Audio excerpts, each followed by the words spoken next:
세계적인 인도를 할 수 있는 나라가 되지 못하는 것을 우리가 알아야 되는 것입니다. 한 사람이 기독교에 대해 불평을 늘어놓았었습니다.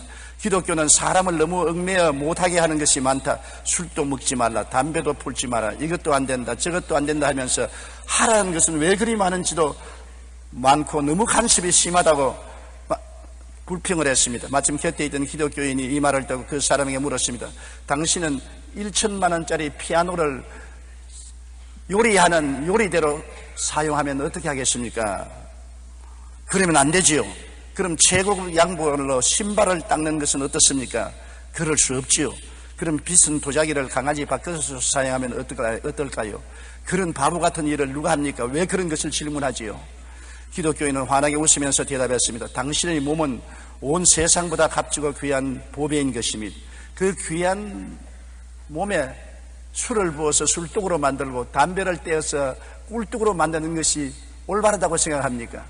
그러므로 하나님께서 당신이 귀한 대로 대접하기 위해서 술독을 만들지 마라, 담배 꿀독을 만들지 마라, 수렁창에 들어가지 말라고 말씀하는 것입니다.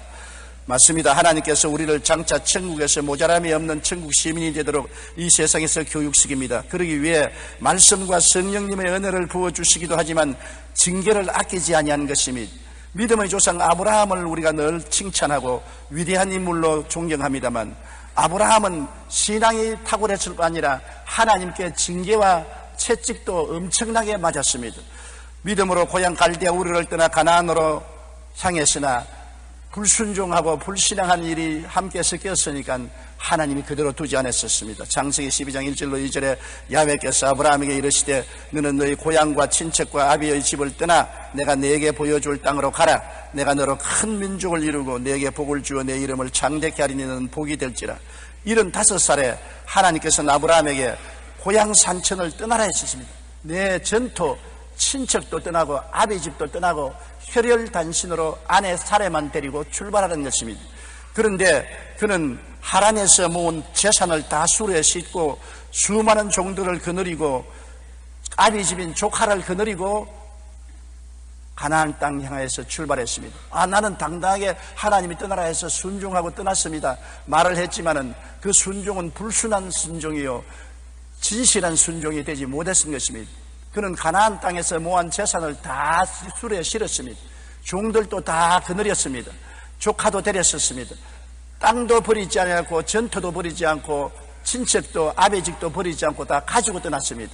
그가 가나안 땅에 들어오자 하나님께서 엄청난 기근을 가나안 땅에 두었습니다. 운물이 다 마르고 풀이 다 마르고 데리고 온 짐승들은 다 배고파 굶어 죽고 종들은 뿔뿔이 헤어지고 친척들도 다 떠나갔습니다. 나중에 가나안 땅에 와서 결국 빈손이 되었습니다. 하나님, 저로 가나안 땅에 가면 큰 민족을 이루고 창대케 하겠다 하셨는데 이럴 수가 있습니까? 어떻게 나를 쳐서 빈손 들게 만듭니까?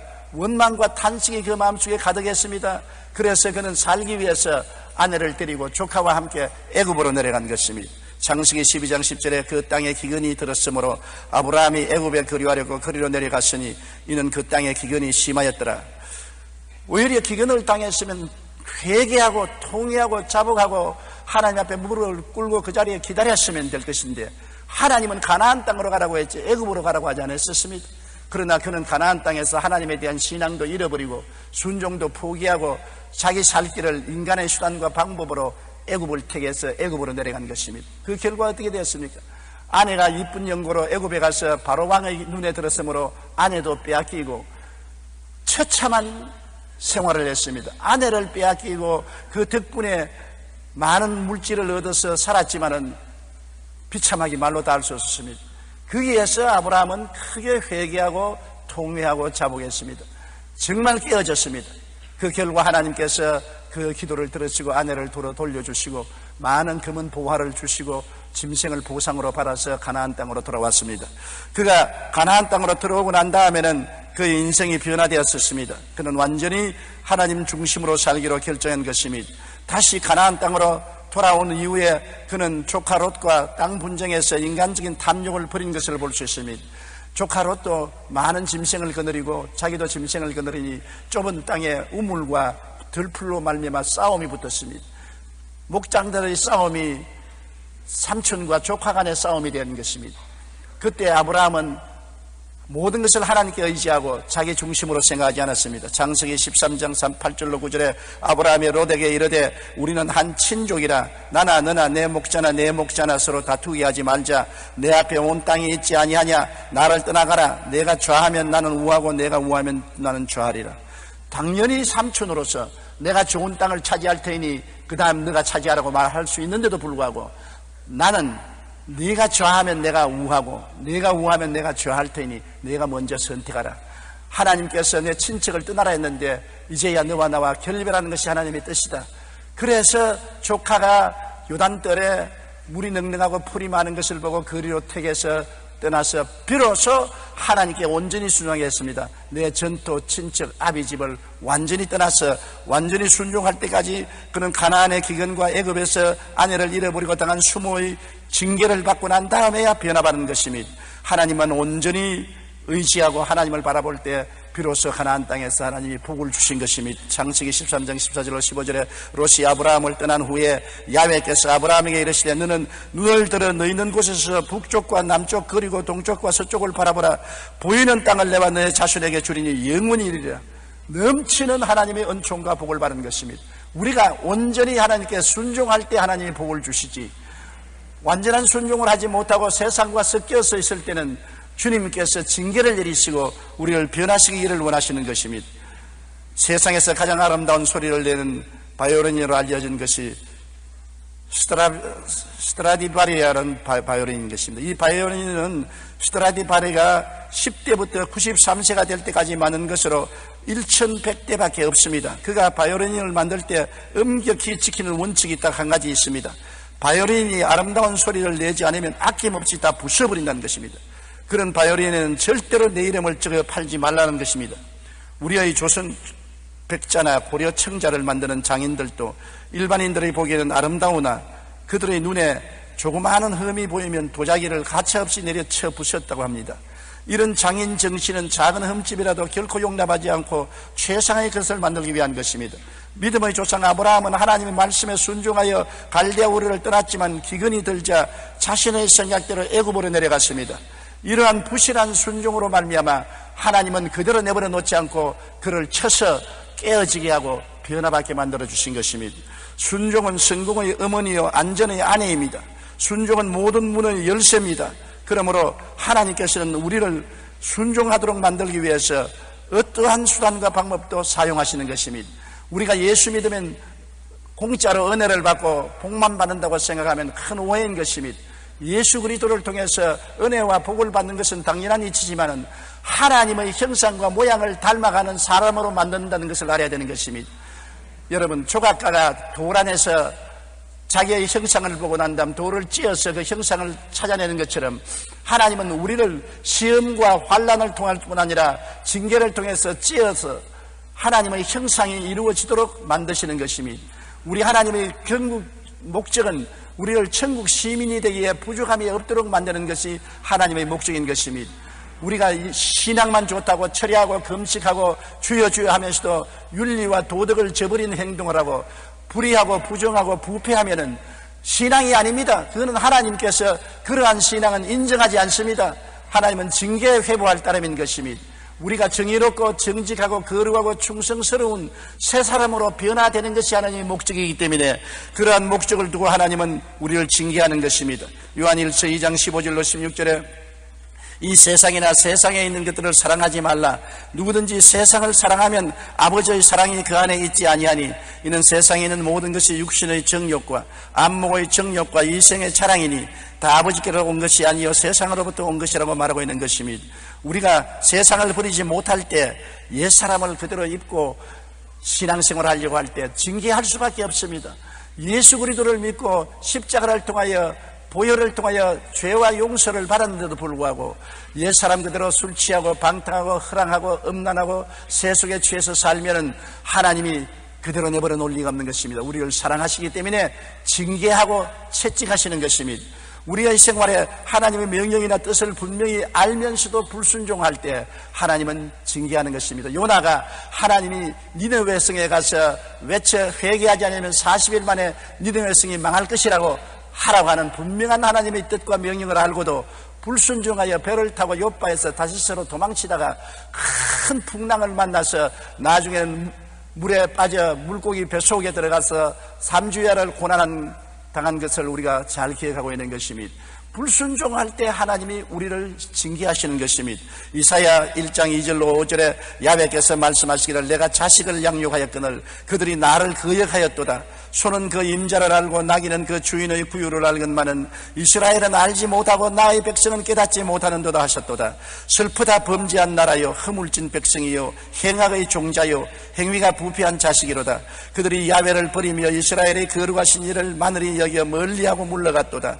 너희가 어찌하여 매를 더 맞으려고 패역을 거듭하냐고 말씀한 것입니다. 하나님이 패역하고 거역하는 사람을 매를 때리겠다고 성경은 말하고 있는 것입니다. 그뿐 아닙니다. 우리가 게으르고 열심을 버렸을 때, 첫사랑을 버렸을 때, 새 사람으로 살려고 노력하지 않을 때 하나님은 채찍을 때려서 다시 정신을 차리고 마음을 가다듬게 만들어주는 것입니다. 잠언 13장 24절에 매를 아끼는 자는 그의 자식을 미워함이라 자식을 사랑하는 자는 근실히 징계하느니라. 자식을 사랑하면 근실히 채찍을 때리고 징계를 하는 것입니다. 오늘날 우리는 자식을 사랑한다고 하면서 자식이 원하는 대로 내버려 두는 것입니다. 먹고 싶은 것 다 먹고 장크푸드를 먹어 몸이 이렇게 뚱뚱하게 만들고 시간 늦게 텔레비 보고 게임하고 나쁜 친구들하고 사귀어도 부모들이 징계하지 않습니다. 그러므로 점점 폭력사회로 변화되어 가고 있는 것입니다. 사랑은 근실하게 잘했을 때는 칭찬하고 못했을 때는 징계해야 참 사랑이 되는 것입니다. 징계의 채찍을 아끼는 자는 자녀의 영혼을 잃어버리고 마는 것입니다. 욥기 5장 17절 18절에 볼지어다 하나님께 징계받는 자에게는 복이 있나니 그런즉 너는 전능자의 징계를 업신여기지 말지니라. 하나님은 아프게 하시다가 싸매시며 상하게 하시다가 그의 손으로 고치신다고 말씀하고 있는 것입니다. 우리 하나님은 우리의 부모가 되시기 때문에 우리를 징계하시는 것입니다. 많은 사람들이 삶의 목표를 혼돈하고 있는 것입니다. 먼저 할 건 먼저 하고 나중 할 건 나중 해야 되는 것입니다. 여러분 오늘날 많은 가정이 왜 파괴된지 압니까? 가정에 남편이 사업한다고 집안을 정정 비우고 처자들과 대화하는 시간을 잃어버리고 맙니다. 좋은 집을 짓고 돈을 많이 벌었습니다만 가족은 잃어버리고 마는 것입니다. 혼돈된 것입니다. 아내가 남편을 먼저 섬기지 아니하고 친구들과 사귀고 놀러다니고 운동하러 다닌다고 바빠서 남편 밥상도 잘 차리지 아니하고 남편의 출입도 잘 돌보지 못하면 선우를 바뀐 것입니다. 먼저 할 건 먼저 하고 나중 할 건 나중 해야 되는 것입니다. 우리 예수 믿는 사람도 먼저 그 나라와 그 일을 구해야 되는 것입니다. 그리하면 이 모든 것을 너에게 더하여 주시겠다는 것입니다. 하나님과 그리스도를 섬기는 것을 나중으로 하고 내 육신의 정욕, 안목의 정욕, 이성의 자랑을 먼저 취하면 하나님이 소외되고 버림받지 않겠습니까? 그런데 하나님이 그런 자식들을 사랑하고 품에 품고 복을 주시겠습니까?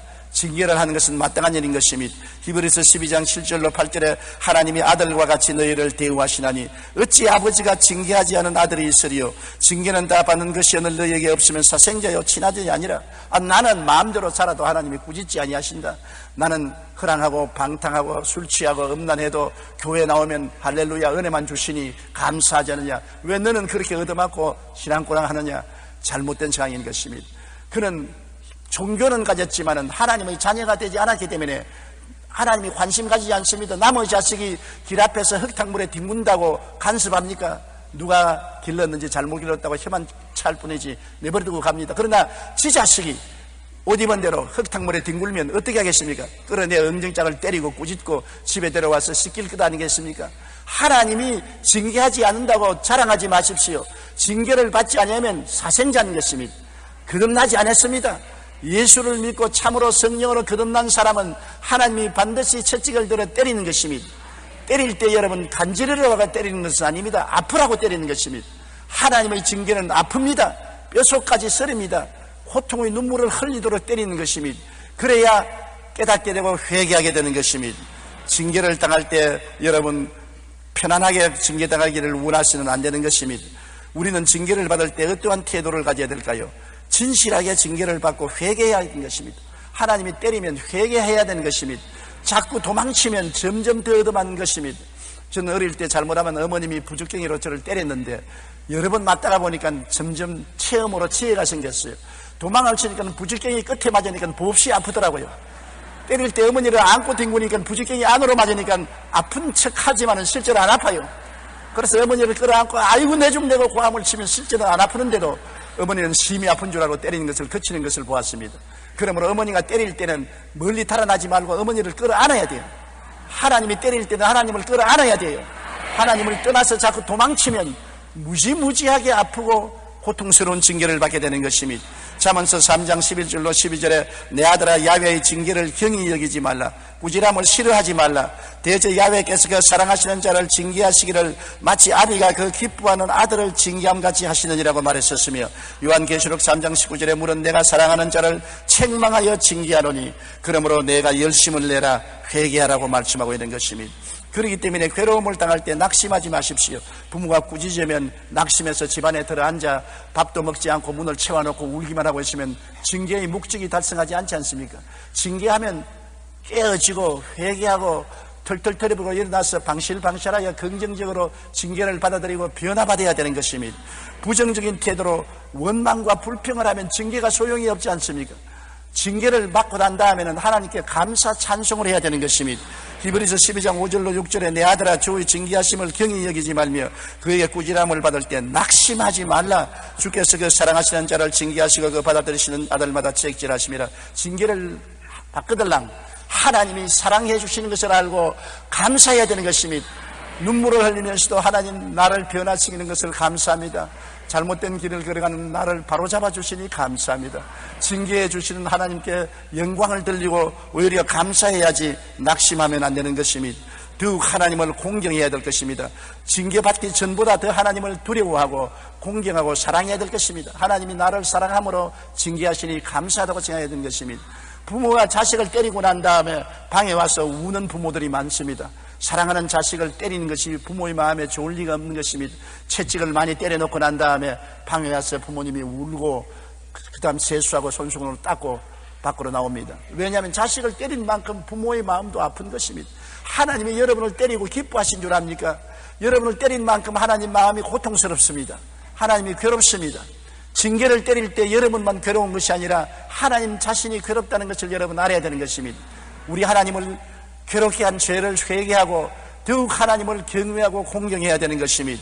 히브리서 12장 9절로 10절에 또 우리 육신의 아버지가 우리를 징계하여도 공경하였거든 하물며 모든 영의 아버지께 더욱 복종하며 살려하지 않겠느냐. 그들은 잠시 자기의 뜻대로 우리를 징계하였거니와 오직 하나님은 우리의 유익을 위하여 그의 거룩하심에 참여하게 하심이라.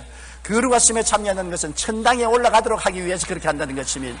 이 땅에서 영혼을 잃어버릴까 싶어서 천당에 올라가도록 하기 위해서 징계하시는 것입니다. 하나님이 우리에게 지위나 명예나 권세나 돈이나 부귀나 영화를 주시더라도 굉장히 조심스러워 하시는 것입니다. 왜냐하면 사람이 등 따쓰고 배부르면 게을러지고 신앙을 잃어버리고 세속화되기가 쉽기 때문에 하나님은 항상 축복을 주시면서 채찍을 손에 들고 계신 것입니다. 그래야 사람들이 잘못된 길로 가다가 돌이켜 하나님 중심으로 돌아오게 되고 하나님을 불순종하다가 공경하게 되기 때문인 것입니다. 우리는 징계받았을 때 우리는 잘못된 생활 습관을 고치고 변화받아야 되는 것입니다. 이대로 그 생활 그대로 있으면 안 됩니다. 나는 어떤 사람이 간증하기를 자기가 거의 병들어 죽게 되었다가 하나님의 은총으로 살아났는데 살아나고 난 다음에도 옛날과 여전히 술망탱이가 되어 있다는 것입니다. 그래도 지금은 아직 안 때린다. 내가 말하기를 안 때리면 이제 앞으로는 죽도록 만들 것이다. 과거에 술망탱이가 되어서 가정을 돌보지 아니하고 생활을 절대 없이 살다가 하나님께 맞았는데 부르짖고 기도하여 고침 받았으면 생활에 변화가 와야지요. 또다시 술을 먹고 정신없이 생활하면 하나님이 그 다음에는 영혼을 데려가실 수가 있는 것입니다. 잘못된 생활 습관을 고쳐야 되는 것입니다. 잠언서 20장 30절에 상하게 때리는 것이 악을 없이 하나니 매는 사람 속에 깊이 들어가느니라. 상하게 때리는 것은 악을 없애기 위해서 때리는 것이기 때문에 악을 내가 제거해야 되는 것입니다. 얻어맞고도 악을 제거하지 아니하면 징계는 점점 심해지는 것입니다. 우리는 하나님의 징계를 받고 난 다음에는 정의롭고 진실하고 거룩하고 충성스럽고 탐욕을 버리고 깨어지고 겸손한 사람이 되어야 되는 것입니다. 에베소서 4장 23절로 24절에 오직 너희 심령이 새롭게 되어 하나님을 따라 의와 진리의 거룩함으로 지으심을 얻은 새 사람을 입어라. 징계는 우리를 새 사람이 되게 하도록 만들기 위해서 그렇게 하는 것입니다. 황골 탈퇴하여 완전히 생각도 행동도 달라져야 되는 것입니다. 어떠한 사람은 사업을 잃어버리고 돈을 다 잃어버리고 가족도 다 잃어버리고 빈손 들고 낭패가 되었으나 깨어지지 아니하고 회개하지 아니하고 하나님을 원망하는 사람들을 보았었습니다. 그런 사람은 다시 변화될 기회를 잃어버린 것입니다. 우리는 인생을 살면서 우리의 삶의 목표를 분명히 하고 살아야 되는 것입니다. 예수 믿는 사람 세상을 떠나라는 말은 안 했습니다. 세상과 같이 모든 사람들과 더불어 열심히 경쟁하고 일하고 살아나가야 되는 것입니다. 또한 세상에서 예수 믿는 사람은 하나님이 머리가 되고 꼴이 되지 않고 위에 있고 아래 내려가지 않고 남에게 구워줄지라도 꾸지 않기를 원하시는 것입니다. 왜냐하면 예수 믿는 사람이 남에게 얻어먹는 것보다 주어야 전도가 되지, 예수 믿는 사람이 남에게 얻어먹으면 전도가 되지 아니할 것입니다. 여러분, 예수 믿는 사람이 지위가 높아져서 낮은 사람을 잘 돌보고 훈계하면 그 훈계를 들을 것인데, 거지가 여러분에게서 훈계하면 웃기는 소리 하지 마라, 네 팔자나 고쳐라고 말할 것입니다. 높은 사람이 와서 우리 발을 씻으면 우리가 감동을 하는데, 거지가 와서 발을 씻어주겠다면 거부하고 감동하지 않습니다. 예수 믿는 사람이 높은 사람이 되어서 이웃 사람을 돌봐주면 감화와 감동을 줄 수가 있고 그리스도의 복음이 전파될 수 있습니다. 예수 믿는 사람이 잘 살아서 남을 도와주고 남에게 은혜를 끼치면서 복음을 전해야지, 남에게 도움을 받고 손을 내밀고 구걸하면서 전도해서는 소용이 없습니다. 거지가 각설이 춤을 추면서 예수 믿으라 하면 믿을 사람이 있겠습니까? 장래에 왔던 각설이 올해도 안 죽고 왔냐고 징계하면서 예수 믿으시오 하면 사람들이 뭐라고 할 것입니까? 미쳤다고 할 것이 아닌 것입니까? 여러분, 그러므로 우리는 주님 안에서 축복받기를 하나님이 원하시는 것입니다. 그러나 축복을 받되 삶의 목표를 바꾸지 말라는 것입니다. 하나님 나라와 그 의를 먼저 구하는 목표를 분명히 하고 이 땅에서 축복을 누리라는 것입니다. 그 나라와 그 의를 먼저 구할 때 하나님 모든 것을 더하여 주시지요. 모든 것을 더하는 것에 목표를 두고 하나님을 섬기는 것을 차후로 이루면 안 되는 것입니다. 목표를 분명히 한 인생을 살아야 되는 것입니다. 히브리서 12장 11절로 13절에 무릇 징계가 당시에는 즐거워 보이지 않고 슬퍼 보이나 후에 그로 말미암아 연단받은 자들은 의와 평강의 열매를 맺느니라. 여러분, 징계를 잘 받으면 마음이 편안해지고 의로운 열매를 맺게 되는 것입니다. 그러므로 피곤한 손과 연약한 무릎을 일으켜 세우고 너희 발을 위하여 곧은 길을 만들어 저는 다리로 하여금 어그러지지 않고 고침을 받게 하라. 삶의 목표를 분명하고 변화를 받으라는 것입니다. 미국의 한 철도 회사에서 두 사람이 도랑 파는 일을 하고 있었습니다. 한 사람은 이 일을 시작한 지 얼마 안 되었고 또 한 사람은 수십 년 동안 도랑만 파고 있었습니다. 그런데 시작한 지 얼마 안 되는 사람이 전날 밤에 수십 년 동안 도랑 파는 일만 하던 선배가 리무진을 타고 온 회장과 저녁 식사를 하고 헤어진 것을 보고 깜짝 놀랐습니다. 그 다음날 아침에 그에게 물었습니다. 어제 회장님이 리무진에서 내린 사람이 선배 맞습니까? 맞네. 내가 이제 회장님과 저녁을 어제 먹었다네. 이 말에 젊은 사람은 이상하게 물었습니다. 아니, 어떻게 회장님과 같이 식사를 할 수 있으셨는지요? 나이 든 선배는 이렇게 말했습니다. 회장과 나는 오랜 친구일세.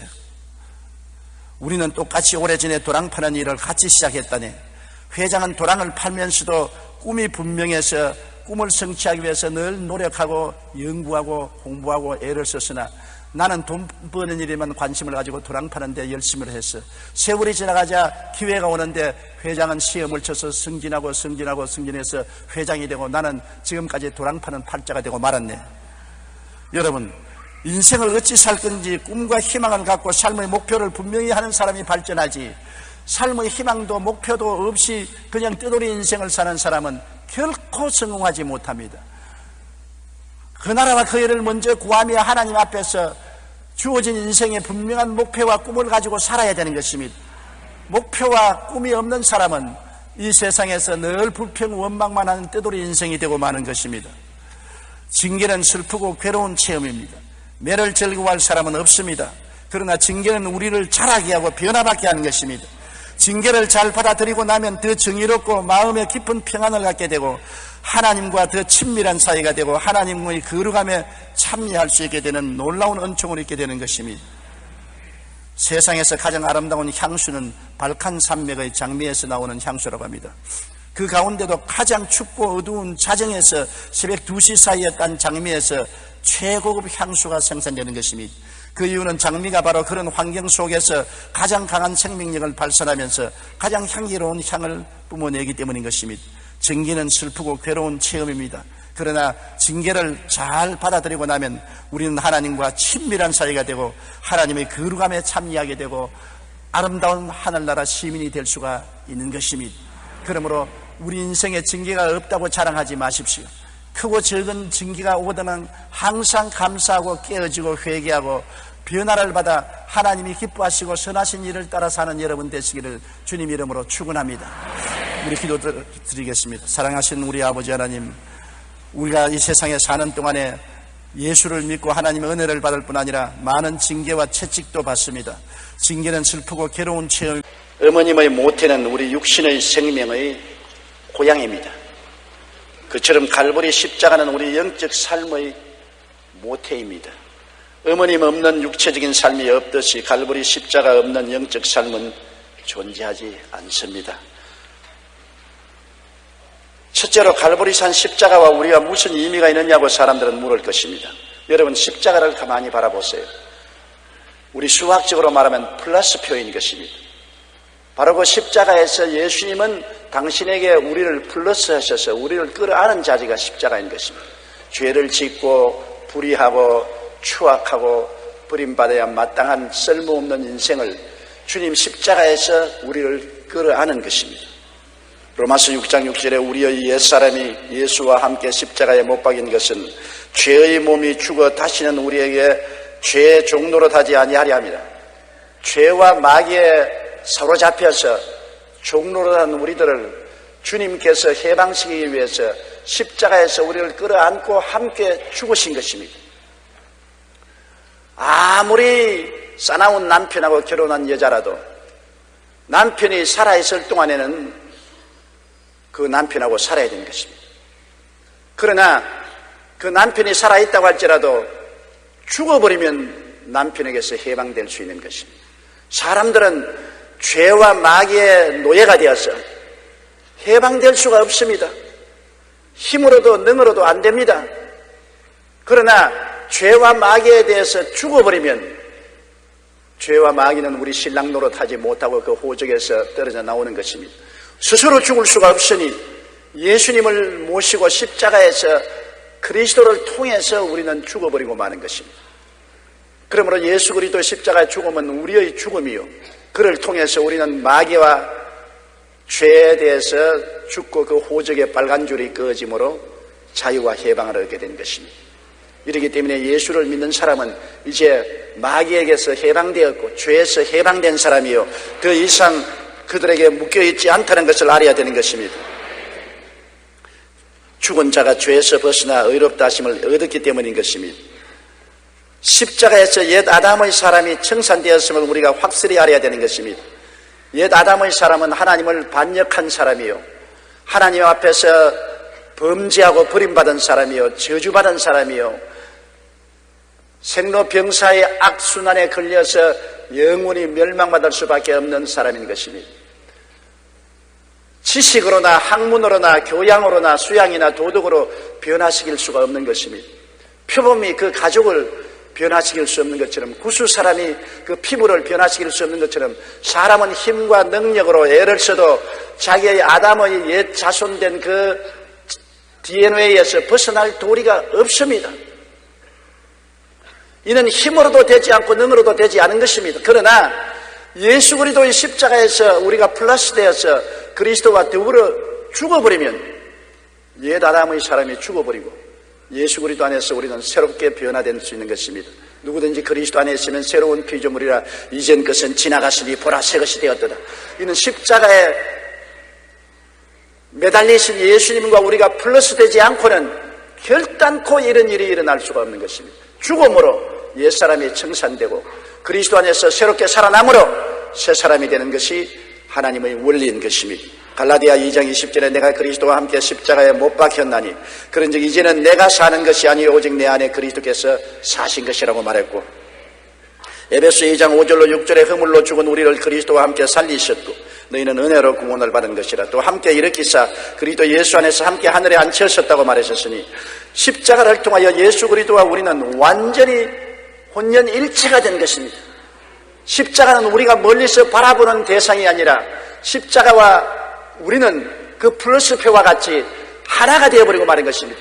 예수님과 우리가 십자가에서 보태어서 하나가 되어버리므로 예수 고난 내 고난, 예수 십자가 내 십자가, 예수님 죽음 내 죽음, 예수님 무덤 내 무덤, 예수님 부활 내 부활이 되어서 그리스도와 우리가 하나가 되므로 십자가를 통하여 우리는 마귀와 죄에 대해서 죽고 해방되고 옛 아담의 사람이 완전히 청산되고 옛 아담의 사람에게서 자유와 해방을 얻게 된 것입니다. 이제는 버림받은 사람도 아니요, 저주받은 사람도 아니요, 이 세상에서 멸망하여 지옥에 갈 사람도 아니고 새 사람이 된 것을 알아야 되는 것입니다. 십자가에서 새 사람, 새 생명이 주어지게 된 것은 놀라운 일입니다. 이제는 죄를 짓고 불의하고 추악하고 버림을 받아야 마땅함에도 불구하고 어떠한 사람이든지 동서남북을 불문하고 동서양을 불문하고 예수님 앞에 나와서 그리스도를 구주로 모시면 옛사람은 지나가 버리고 그리스도 안에서 놀라운 새사람으로 피조물이 되어버리고 마는 것입니다. 하나님이 흙으로 아담과 하와를 지으셔서 생기를 불어넣으시니 생명이 된 것처럼 십자가에서 하나님께서는 옛사람을 청산해버리시고 성령의 능력으로 우리를 새사람으로 거듭나게 만들어 주시는 것입니다. 그러므로 십자가에서 우리가 어떻게 변화됐습니까? 용서받은 의인으로 변화되고 십자가에서 저주에서 해방되고 아브라함의 복을 받은 사람으로 변화되고 십자가에서 병에서 노염받고 죽음에서 해방되어 영생 복락을 얻는 사람으로 변화되어 버리고 마는 것입니다. 엄청난 존재적인 변화가 되고 실존적인 변화가 다가오는 것입니다. 십자가는 하나의 신학이나 철학이나 이론적인 대상이 되는 것이 아니라 우리가 그 안에서 완전히 옛사람 아담의 사람이 죽고 그리스도의 사람으로 부활해서 새 생명을 얻어 새 생명 가운데 행하게 되는 것을 말하는 것입니다. 로마서 6장 4절에 있는 아버지의 영광으로 말미암아 그리스도를 죽은 자 가운데서 살리심과 같이 우리도 또한 새 생명 가운데서 행하게 하렵니다. 그러므로 예수를 믿는 사람들은 옛날 생명이 아니라 새 생명 가운데 행하는 사람들인 것입니다. 여러분 속에는 십자가를 통하여 새 생명이 들어와 있는 것입니다. 옛 아담의 생명은 죽어버리고 그리스도의 부활의 생명이 들어왔습니다. 용서와 의의 생명이 들어왔으며 축복과 부흥의 생명이 들어왔으며 치료와 부활의 생명이 들어와 있는 것입니다. 생명이 질도 다르고 양도 다릅니다. 그러므로 주님께서 보라 새것이 되었다. 옛 아담의 자손이 아니다. 새것이 되었다. 하나님이 온 천하에 두고서 자랑하는 것입니다. 오늘 사람들은 자기가 새것이 된 것을 알지 못하고 항상 옛사람 아담의 자손인 줄 알고 있는 것입니다. 여러분은 이제는 용서받은 의인이 된 것을 알게 되어야 되는 것입니다. 여러분은 아브라함의 축복과 형통을 받은 사람이 된 것입니다. 치료와 부활의 영생을 얻은 사람이 된 것입니다. 이러한 새 생명이 들어와 있다는 것을 늘 마음속에 생각하고 바라보고 믿고 입술로 시인하고 자백하는 여러분 되시기를 주의 이름으로 축원합니다. 둘째로 십자가는 하나님의 인간에 대한 사랑의 확증인 것입니다. 영죽을 나 대신 하나님이 예수님을 제물로 내놓으신 그 사랑을 생각해 보십시오. 여러분, 우리를 위해서 대신 죽을 사람이 세상에 있습니까? 그것도 우리가 좋은 일로 우리를 위해서 죽어주시는 것이 아니라 죄를 짓고 불의하고 추악하고 버림받아야 마땅한 우리들, 하나님 앞에서 사형 선고를 받은 우리들을 대신해서 하나님께서는 그 아들이 벌을 받도록 내어주신 것입니다. 죄는 우리가 짓고 벌은 예수님이 받으시는 것입니다. 이런 일이 있을 수가 있는 것입니다. 오늘날 세계의 위대한 종교인들은 다 종교와 철학을 가르쳐 주었지 우리 대신 벌을 받아주지는 않으신 것입니다. 수양과 도덕을 닦는 길을 열어주었지 우리 대신 벌을 받아주지는 않았습니다. 예수님께서는 죄 덩어리인 우리를 대신해서 십자가에서 벌을 받아주십니다. 하나님은 우리 대신 벌을 받아 죽었다가 사흘 만에 부활하도록 하시기 위해서 그 아들 예수님을 육신으로 보내주셨으니 이것이 하나님의 사랑이 아니면 무엇이겠습니까? 요한 4장 10절에 사랑은 여기 있으니 우리가 하나님을 사랑한 것이 아니요 하나님이 우리를 사랑하사 우리 죄를 속하기 위하여 화목제물로 그 아들을 보내셨습니다. 그 아들까지 아끼지 않고 우리를 대신해서 벌받도록 내어주신 하나님은 여러분을 얼마나 사랑합니까? 하나님이 세상을 이처럼 사랑했다. 얼마요? 아들을 주시기까지 사랑하셨다. 그러므로 누구든지 저를 믿으면 멸망하지 않고 영생을 얻으리라. 이 하나님의 높고 깊고 넓은 사랑을 생각할 때 우리 마음에 감동이 오지 아니할 수가 없습니다. 그리고 예수님은 그 가혹한 고통을 날 위하여 참으셨다는 것을 알아야 되는 것입니다. 예수님은 하나님께 구하여서 12형 되는 천사를 보내어 십자가에서 내려올 수 있습니다. 너무나 가혹한 고통 때문에 견디지 못하면 아버지께 구하면 아버지가 12형 되는 천사를 보내어서 십자가에서 내려놓을 수 있고 예수님을 십자가에 못 박는 원수들을 한 번에 다 멸할 수가 있는 것입니다. 여러분, 가능성이 없는 것이 아닙니다. 예수님은 그 가혹한 고통을 피할 수가 있으신 분이신 것입니다. 피할 수 있는데도 불구하고 안 피했다는 것이 기적이요, 그것이 그리스도가 우리에 대한 사랑인 것입니다. 그렇게 고통을 당하면서도 주님이 피하기를 원치 아니하셨습니다. 주님은 십자가에 못 박혔을 때 우리 죄 때문에 하나님께 버림받았습니다. 하나님은 의로운 하나님이라 죄와 같이 있을 수가 없습니다. 창세 이후로 예수님은 하나님과 갈라진 적이 없습니다. 하나님 안에 그리스도가 있고 그리스도 안에 하나님이 계시고 항상 하나가 되시는데 십자가에 못 박여 우리의 죄를 짊어지고 죄 덩어리가 되었을 때 하나님과 예수님은 분리되었습니다. 사람이 사랑하는 사람과 분리된다는 것이 얼마나 무서운지 압니까? 어린 자녀와 부모가 서로 갈라진다는 것 견딜 수 없는 고통입니다. 사랑하는 부부가 서로 헤어진다는 것 견딜 수 없는 일인 것입니다. 좋은 친구와 함께 살다가 이별한다는 것도 견딜 수 없는데 생명 일체인 하나님과 예수님께서 십자가에서 죄 때문에 분리가 되었던 것입니다. 주님께서 그것을 견디지 못하면 포기할 수도 있는 것입니다. 그러나 우리에 대한 사랑이 하나님께 버림받는 것보다 더 뜨거웠기 때문에 내가 죽더라도 인류를 살리겠다는 그리스도의 사랑의 표현인 것입니다. 마태복음 27장 46절에 제9시점에 예수께서 크게 소리질러 이르되 엘리 엘리 라마 사박다니 하니 이는 곧 나의 하나님 나의 하나님 어찌하여 나를 버리셨나이까. 여기에 아버지라고도 부르지 못했습니다. 버림받았으니까 이제는 아버지가 아니죠. 나의 하나님 나의 하나님 어찌하여 나를 버리시나이까. 주님조차 이 좌절과 절망에서 몸부림쳤던 것입니다. 그러함에도 불구하고 그는 십자가에서 내려오지 아니했습니다. 그는 유대인의 치욕적인 모욕을 참으셨습니다. 유대인들이 밑에서 예수님을 향하여 머리를 흔들고 손가락질하고 침을 뱉고 마태복음 27장 41절에 보면 성전을 헐고 사흘에 짓는 자여 내가 만일 하나님의 아들이여든 자기를 구원하고 십자가에서 내려오라. 그리하면 우리가 믿겠노라. 대제사장들도 서기관들과 장로들과 함께 희롱하여 이르되 그가 남은 구원하였을 때 자기는 구원할 수 없더라. 지금 십자가에서 내려올지어다. 그러면 우리가 믿겠노라. 남은 구원도 잘하더라. 죄도 용서하고 귀신도 쫓아내고 병도 고치고 죽은 자도 살리고 파도도 잠잠케 하는 남은 구원한 일은 잘하면서 왜 너는 못 내려오느냐. 여러분, 얼마나 큰 모욕입니까? 내려올 수 있는데도 주님은 못 내려오시고 안 내려오신 것입니다. 왜냐하면 사랑 때문에 그런 것입니다. 사랑 때문에. 제가 불광동에 있을 때 북한에서 피난온 이초희 여사가 아들만 9이를 키우는데 저에게 그런 말을 해요. 목사님, 나는 하루도 12번 더 이상 자살하고 싶습니다. 남편은 출주영병이고 벌어는 돈은 없고 애들 다 시내에 나가서 구두 닦기 하고 남은 물건 훔치고 이런 처참한 삶을 내가 어떻게 삽니까? 하루에 12번도 목을 메어 죽고 싶어도 옛말에 썩은 새끼에 목 메어 있다고. 썩은 새끼에 목을 메었으면 툭 떨어지면 떨어지지 않습니까? 그런데도 썩은 새끼에 목을 메고 떨어뜨리지 못하는 것은 사랑 때문에, 자식들 때문에 못 죽는다는 것입니다. 이 9 자식을 버려두고 내가 어떻게 죽을 수가 있습니까? 끝까지 이를 깨물고 살아야지. 사랑은 어떠한 고통도 견디낼 수 있는 용기를 주시는 것입니다.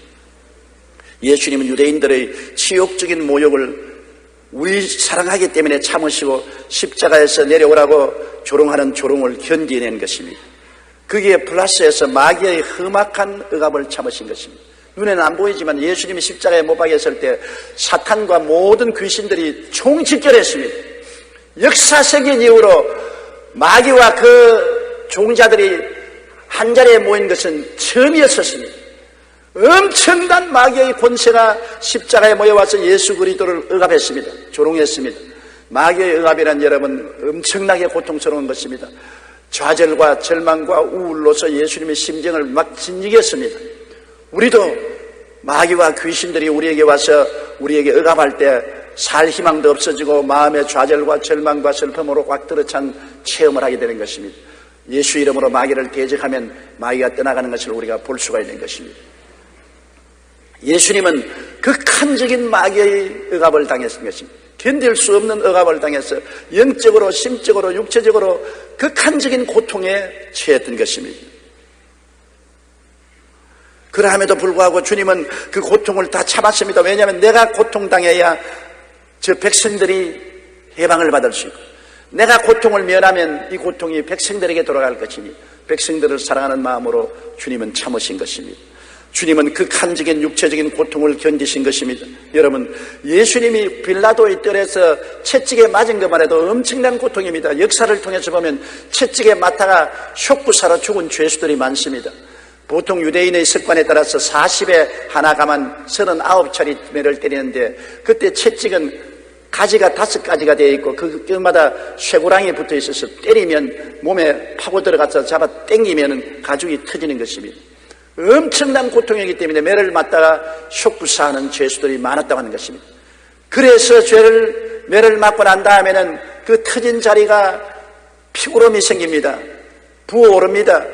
그로 말미암아 열기가 화끈거립니다. 온몸이 불덩어리 같이 된 것입니다.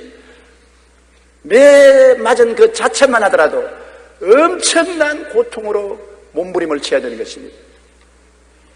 거기에다가 그 십자가를 걸머지고 주님은 골고다 언덕을 올라가셔서 골고다의 십자가에 매달린 것입니다. 십자가의 고통은 인간이 죽을 수 있는 최악의 고통인 것입니다. 양손과 양발에 대못이 박히시고 높이 공중에 매달려 있으면 피땀이 흐르고 심장 근육이 긴장이 되어서 피가 통하지 않고 숨을 쉴 수가 없습니다. 인간이 그렇게 잔혹할 수가 있습니까? 그렇게 극악의 고통을 당하고 죽을 수가 있습니까? 생각해도 몸부서리칩니다. 저는 예수님이 십자가에서 고난당한 것을 생각하고도 싶지 않습니다. 도저히 상상할 수가 없어요. 그것도 내 때문에, 내 죄 때문에 대신 벌을 받는다. 내가 영원히 지옥에서 죽어야 될 내 죄 때문에 주님 벌을 받아서 내 죄를 통째 없애버리는 그 은혜를 베풀기 위해서 고난당한 생각할 때 예수님의 십자가 고난을 생각하면 몸서리가 치고 너무나 감사하고 너무나 고통스럽고 너무나 견딜 수가 없습니다. 예수님께서는 아침 9시에 십자가에 못 박여서 12시가 되어서 주님께서 하나님이 어찌하여 나를 버리시나이까 하고 온 하늘과 땅이 어두워졌습니다. 해도 달도 별들도 비치지 않냐고 모든 산천 초목이 다 울었습니다. 하늘도 땅도 울고 바다도 다 울었습니다. 오후 3시에 주님께서 내가 다 이루었다 하시고 그 숨을 거두셨습니다. 여러분, 이것이 여러분 때문에 그런 것을 알아야 되는 것입니다. 나 때문에, 날 위하여 십자가에 중한 고통 당하사 대신 죽은 주 예수의 사랑하는 은혜여, 보배로운 피를 흘려 영영 죽을 불에서 구속함을 주신 우리 어찌 찬양할까.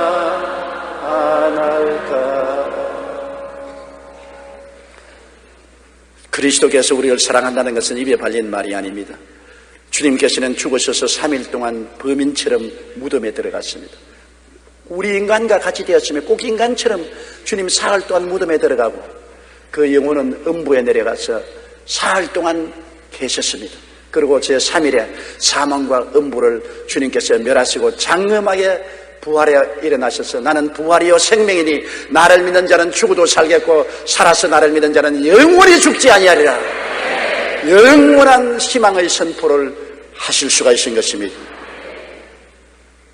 고린도전서 15장 3절로 4절에 있는 성경대로 그리스도께서 우리 죄를 위하여 죽으시고 장사지는 바 되셨다가 성경대로 사흘 만에 다시 살아나신 것입니다. 셋째로 우리의 자랑은 그러므로 십자가뿐입니다. 십자가 이외에 자랑하는 것은 악한 것입니다.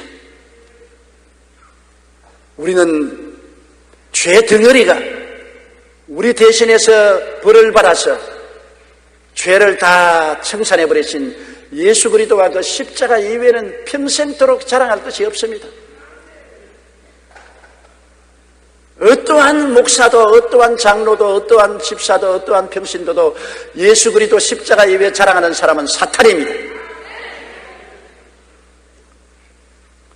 하나님의 인류 구원의 뜻이 십자가를 통해서 이루어졌기 때문에 우리가 이것을 생각해야 되는 것입니다. 하나님은 아담과 하와가 타락했었을 때 이미 에덴 동산에서 인류 구원의 계획을 세우신 것입니다. 주님께서 말씀하기를 여자의 후손이 태어나서 뱀의 머리를 깨뜨리겠다고 말한 것입니다.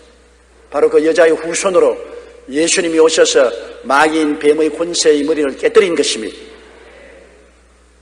그러므로 하나님은 예수 그리스도를 너무나 기뻐하고 기뻐하시는 것은 하나님의 소원이신 인류 구원을 예수님이 육신을 쓰고 오셔서 십자가에서 이루었기 때문인 것입니다.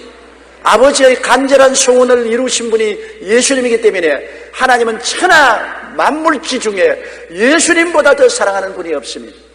하나님의 모든 뜻은 예수님을 통해서 이루어지고 하나님의 모든 역사는 예수님 중심으로 이루어지는 것입니다.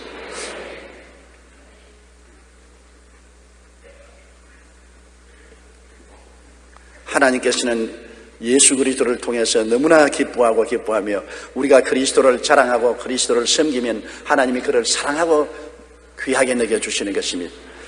예수 그리스도의 십자가를 또 자랑해야 될 것은 마귀의 무장이 십자가에서 완전히 결단이 나고 마는 것입니다.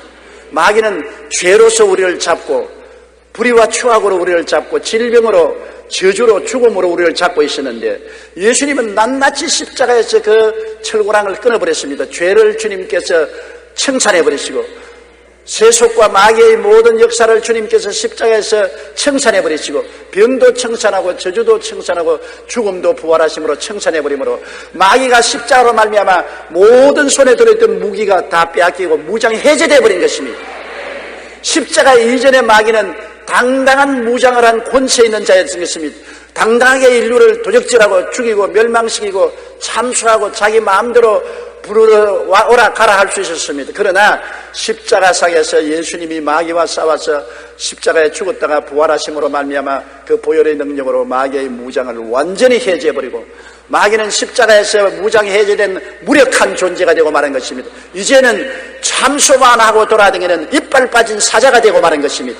그렇기 때문에 주님께서 주의 성도들에게 말하기를 내가 내게 뱀과 전갈을 밟으며 원수의 모든 능력을 제어할 권세를 주었으니 너희를 해할 자가 결단코 없으리라. 시편 91편에도 사자와 독사를 밟으며 젊은 사자와 뱀을 발로 누르리라고 말한 것입니다. 예수 그리스도로 말미암아 우리는 마귀와 귀신들을 완전히 제압하고 내어 쫓을 수 있는 권세를 얻게 된 것입니다.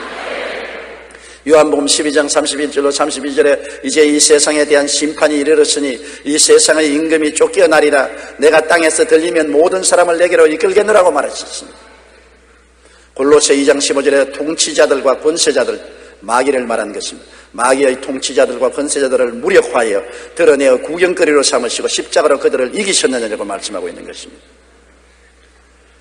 또한 우리가 십자가를 자랑해야 될 것은 영원히 율법의 정죄를 해소한 것입니다. 율법은 우리를 보고 말합니다. 죄를 지은 자는 영원히 죽어라. 죄의 값은 사망이다.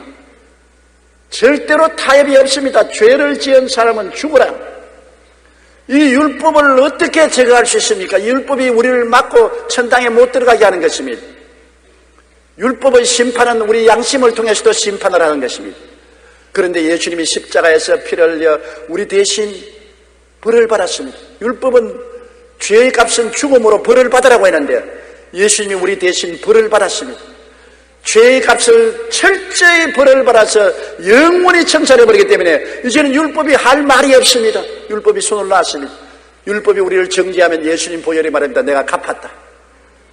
내가 벌을 당했다.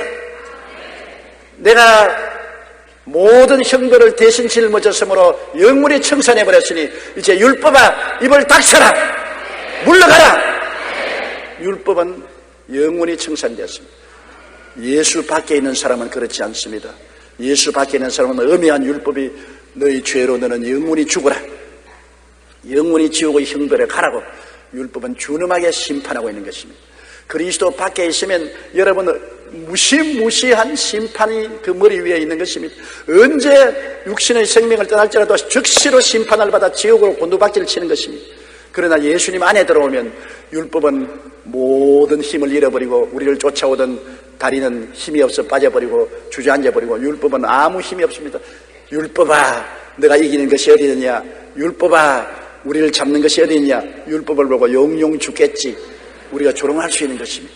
십자가의 은혜인 것입니다. 십자가 은혜 받기만 하면 율법과 양심의 정죄에서 해방되어 버리고 용서받은 의인으로서 영광스럽게 살 수 있는 것입니다. 로마서 8장 1절로 2절에 그러므로 이제 그리스도 예수 안에 있는 자에게는 결코 정죄함이 없나니 이는 그리스도 예수 안에 있는 생명의 성령의 법이 죄와 사망의 법에서 너를 해방하였음이라고 말한 것입니다. 그 다음 십자가로 자랑해야 될 것은 십자가를 통하여 천국의 문을 활짝 열어놓은 것입니다. 십자가를 통해서만이 천국 문이 열리는 것입니다. 수양과 도덕으로 열리는 것 아닙니다. 고행으로 열리는 것 아닙니다. 종교를 통해서 열리는 것이 아닙니다. 십자가 예수 그리스도께서 내가 다 이루었다 하실 때 아담 이후로 막혀진 천국문이 활짝 열리고 그 천당문을 막을 어떠한 사탄도 율법도 양심의 가책도 인간의 공로도 없어지고 대로가 열린 것입니다. 고속도로가 열린 것입니다. 십자가를 통하여 우리는 일사천리 천당까지 들어갈 수 있게 된 것입니다. 히브리서 10장 19절로 20절에 그러므로 형제들아 우리가 예수의 피를 힘입어 성소에 들어갈 담력을 얻었나니 그 길은 우리를 위하여 휘장 가운데로 열어놓으신 새로운 살 길이요 휘장은 곧 그 육체니라. 육체가 찢어짐으로 그를 통해서 하는 보좌로 들어가는 길이 환하게 열리게 된 것입니다. 그렇기 때문에 바울 선생이 고린도후서 5장 1절에 말한 것처럼 만일 땅에는 우리의 장막이 무너지면 하나님께서 지으신 집 곧 손으로 지은 것이 아니요 하늘에 있는 영원한 집이 우리에게 있는 줄을 안다고 하는 것입니다. 우리는 조만간 육체의 장막집을 떠나야 되는 것입니다. 이 땅에 영원히 살 사람은 아무도 없어요. 모두 다 행인과 나그네와 같이 지나가는 것입니다. 어떠한 사람은 빨리 떠나가고 어떠한 사람은 천천히 떠나가지. 그러나 다 떠나갑니다. 인간이 세상에서 부귀영화 공명을 환뜩 쥐고 있지만은 하나도 가져가지 못하고 다 놓아버리는 것입니다. 육체는 흙으로 돌아가고 영혼은 천국 아니면 지옥으로 가야 되는 것입니다. 그런데 우리는 십자가를 통해서 바라볼 때 천당문이 환하게 열리고 그곳에는 눈물과 근심과 탄식과 이별하는 것이나 고하는 것이나 앓는 것이나 죽는 것이 없습니다. 극락의 곳입니다. 기쁨이 넘쳐흐르고 소망이 넘쳐흐르고 평안이 바다 물처럼 출렁거리는 곳입니다. 사망이 다 사라지고 육의 사람이 신령한 사람으로 추한 몸이 영광스러운 몸으로 약한 몸이 강한 몸으로 영원히 그리스도와 함께 사는 영광이 우리를 기다리고 있는데 이 문을 십자가가 열어 제껴놓은 것입니다. 십자가 이외에는 이 문을 열어놓을 아무런 힘도 없는 것입니다. 그렇기 때문에 십자가만이 우리의 소망이요 구원이요 천국길인 것입니다. 이 땅에 살 동안에도 마음속에 십자가를 품고 살아야 되고 천국에 가서도 세세 몸도록 십자가를 예배하고 사랑할 것입니다. 십자가 없는 신앙은 신앙이 아니요 십자가 없는 교회는 교회가 아니요 십자가 없는 천당은 천당이 아닙니다. 천국에 가보십시오. 천국의 중심이 십자가 예배지. 우리는 일생을 십자가 중심으로 살아야 하고 천국에서도 십자가 중심으로 영원히 살게 될 것입니다. 그러므로 바울 선생은 나는 예수 그리스도와 그 십자가 이외는 알지 않기로 결심했다고 말했습니다. 십자가에 못 박인 예수 이외는 자랑할 것이 결코 없다는 것을 알고 항상 십자가를 품에 품고 그에 못 박혀 우리를 하나님의 자녀로 만드신 예수님을 세세뭉도록 찬양하는 여러분 되시기를 주님 이름으로 축원합니다. 다 같이 고개 숙여 기도드리겠습니다. 사랑이 많으신 우리 아버지 하나님, 우리 영혼의 태고양인 예수 그리스도 십자가를 감사하고 찬양합니다. 십자가 이외에는 자랑할 것이 없습니다. 십자가 이외에는 의지할 곳이 없습니다. 십자가만이 우리 잃어버린 자신을 찾게 해주시고 우리에게 미래의 소망을 주신 곳이옵니다. 아버지여, 십자가의 예수 그리스도께서 못 박에 몸짓 얽혀서 형편없지만은 수도의 앞면을 보면은 단온 수는 너무나 아름다운 한 폭의 그림이 된다는 것입니다. 하나님이 우리 인생에 섭리하는 것도 그와 같은 것입니다. 우리가 살아가는 동안에 온갖 얽히고 설키고 기쁘고 슬프고 좌절되고 절망된 일들이 함께 합쳐옵니다. 늘 기쁜 일만 없어요. 늘 슬프지만도 않아요. 늘 절망도 아니에요. 늘 소망도 있는 것이 아닙니다. 항상 햇빛 비치는 날만 있는 것이 아니라 비도 오고 바람도 불고 구름도 깁니다. 이것이 무엇이겠는가? 그러나 주님 손에 맡겨놓으면 주님은 우리를 천국 수틀에 술을 놓는 것입니다. 우리의 인생을 하나의 보자기로 삼으시고 주님은 아름다운 술을 놓으시는 것입니다. 온갖 것 다 가지고 모든 것이 합동하여 선을 이루게 만들어 주시는 것입니다. 그런데 그렇게 하기 위해서는 조건이 있습니다. 성경에 하나님을 사랑하는 자, 곧 그 뜻대로 부르심을 입은 자들에게는 모든 것이 합력하여 선을 이룬다고 말한 것입니다. 아무나 주님께서 그렇게 해주겠다고 말씀하지 않았습니다. 첫째로 하나님을 사랑하는 자를 위해서 주님은 일하시겠다고 말씀을 하셨습니다. 시편 91편 14절에 하나님이 가라사대 제가 나를 사랑한 적 내가 저를 건지리라. 제가 내 이름을 안 적 내가 저를 높이려고 했습니다. 사랑하는 자를 건지고 주 이름을 높이는 자를 높여주시는 것입니다. 그러면 주님을 사랑하는 증거가 무엇입니까? 여러분, 사랑을 하면 몸으로나 마음으로나 늘 같이 있게 되는 것입니다. 어린 적자를 사랑하는 어머니는 항상 어린아이를 끼고 있습니다. 요새는 그렇지 않지만 우리 자랄 때는 어린애기는 어머니 덩어리에서 자랍니다. 아침에 밥 지으러 갈 때도 업고서 나가서 부엌에서 일하면 덩어리에서 자고 거기에서 오줌도 싸고 똥도 싸고 밭에 일하러 가면 또 덩어리에 업고서 밭에서 일하시고 시장터에 가면 또 어린아이 업고 또 시장에 가고 항상 같이 있습니다. 그건 왜냐? 어머니가 어린아이를 사랑하기 때문인 것입니다. 사랑하면 몸으로 같이 있게 되는 것입니다. 우리가 주님을 사랑하면 주일날 꼭 교회 몸으로 오게 되어 있습니다.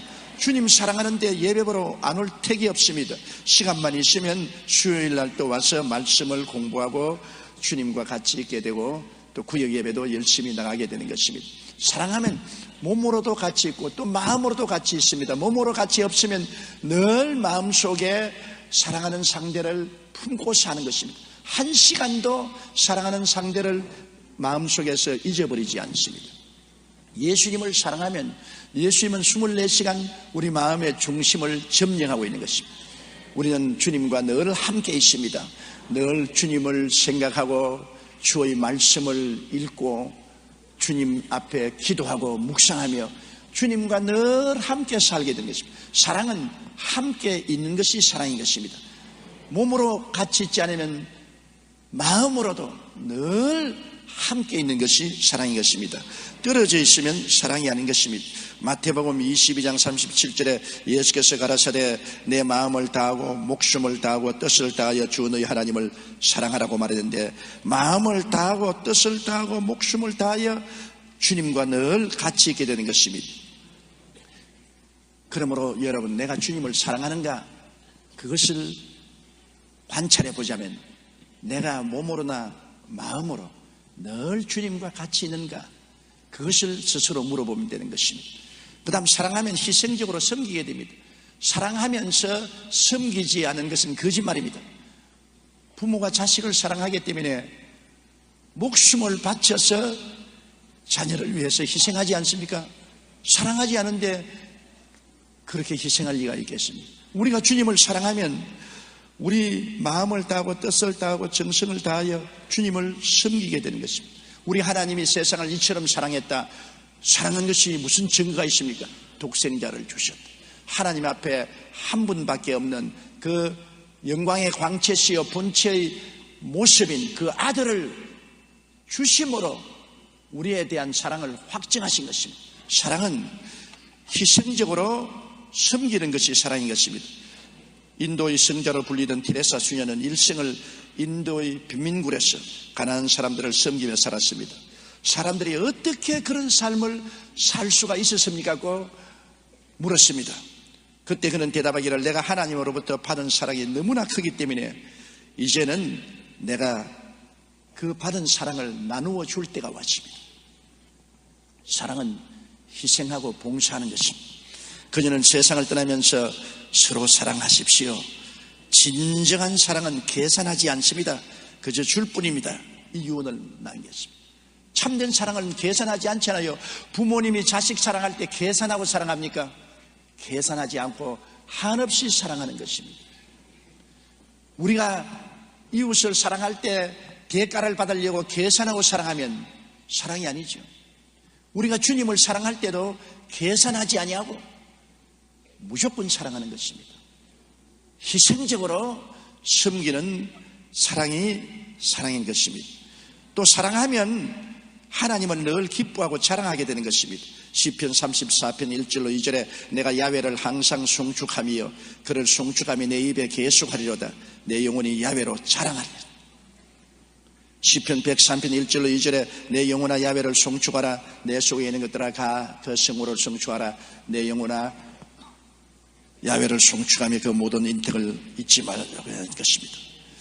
야훼로 인하여 즐거워하고 구원의 하나님 인하여 기뻐하는 것이 바로 사랑인 것입니다. 사랑은 사랑하는 상대를 인해서 너무나 기뻐하고 사랑하는 상대를 인해서 늘 자랑하는 것입니다. 저는 우리 어머님이 제게 한번 그런 이야기를 했어요. 제가 쳇아들로 태어났으니까 어머님이 부엌에서 밥을 하시다가 제가 우는 소리를 듣고 방에 들여오면 제가 똥을 누고 막 이겨서 아예 칠갑을 하고 있는데도 어머니가 들어오면 어머님을 보고 벙실벙실 웃는데 아예 기가 막히게 사랑이 마음속에 솟아오르더라는 것입니다. 저를 보고 와, 이런 아들을 어떻게 낳았는가, 세상에 이런 선물이 어디 있는가, 똥을 범벅을 하고 오줌을 싸놓고 해도 그렇게 사랑스럽더라. 사랑이란 상대로 인하여 즐거워하는 것입니다. 여러분, 이 세상에 두 가지 숨기지 못하는 것이 있어요. 재채기는 절대로 못 숨깁니다. 같이 하는데 재채기를 칼락칼락 하면 모든 사람이 다 쳐다봅니다. 재채기는 한 번으로 끝나지 않습니다. 저도 재채기 하면 5번 내지 10번 해야 끝나는 것입니다. 재채기 하는 것 숨기지 못하고 사랑하는 것 숨기지 못합니다. 사랑을 하게 되면 얼굴에 광채가 나요. 기뻐져요. 그리고 관대해져요. 그렇기 때문에 저 사람은 왜 요사이 싱글벙글하고 얼굴에 광채가 나고 저렇게 기뻐하느냐? 사랑을 하기 때문인 것입니다. 그러므로 사랑을 하면 상대를 자랑합니다. 사랑하는 할아버지 할머님이 손자 손녀를 자랑하는 것 기가 막혀요. 제가 옛날에 많이 신방 다닐 때 가면 손주 손녀를 가진 할아버지 할머니가 손주 손녀를 그렇게 안고 어르고 자랑을 해요. 아, 우리 손주 이쁘지요, 우리 손녀 이쁘지요. 제가 보기에는 호박 같은데. 고슴대치도 자기 새끼는 이쁘다고, 아, 이쁘다고 자꾸 나를 보고 안아보라 그러고 뽀뽀하라고 하고 귀찮습니다.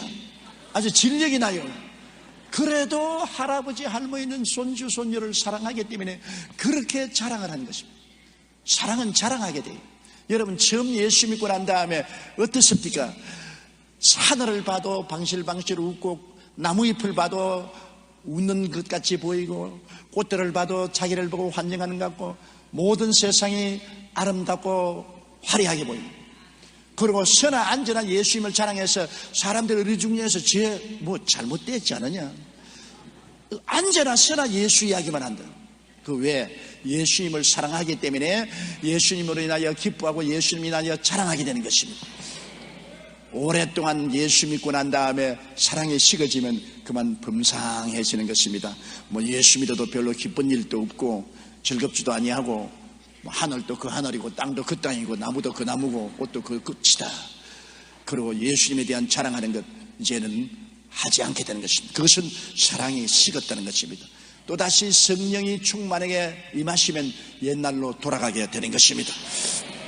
그러므로 사랑하게 되면은 항상 몸으로 마음으로 함께 있게 되고, 사랑하게 되면은 희생적으로 섬기게 되고, 사랑하게 되면 자기가 행복하고 기뻐지며 사랑하는 상대를 늘 기뻐하고 자랑하고 찬양하게 되는 것입니다. 그러므로 하나님을 사랑하는 자인가 아닌가를 내 가슴에 손을 얹고 우리 생각해보고, 만일 이 사랑의 척도에서 떨어졌다면 회개하고 돌이켜야 되는 것입니다. 사람은 항상 떨어질 수 있어요. 그러므로 항상 돌이키는 것이 사람인 것입니다. 항상 회개하고 새롭게 되는 것이 우리 신앙생활인 것입니다. 내 사랑에 식어졌다고 주님이 날 버렸겠구나. 그렇지는 않습니다. 그러나 내가 늘 내 스스로를 금진해보고 내가 그리스도의 사랑 안에 있고 내가 그리스도를 사랑하고 있는지를 살펴보아야 되는 것입니다. 둘째로 주님이 합동하여 선을 이루는 사람은 그 뜻대로 부르심을 받아야 하는 것입니다. 하나님의 뜻을 거역하면서 하나님이여 모든 일이 합동하여 선을 이루게 해달라고 할 수는 없죠. 자녀가 부모의 뜻대로 순종하면 부모가 어찌한지 자녀를 돌보아 주려고 하지만 부모의 뜻을 거역해서 자기 멋대로 행한다면 부모님이 자녀의 가는 길을 도와줄 수가 없는 것과 한 가지인 것입니다. 여러분, 하나님의 뜻을 거역하고 난 다음에는 하나님이 우리를 위해서 일할 수 없지요.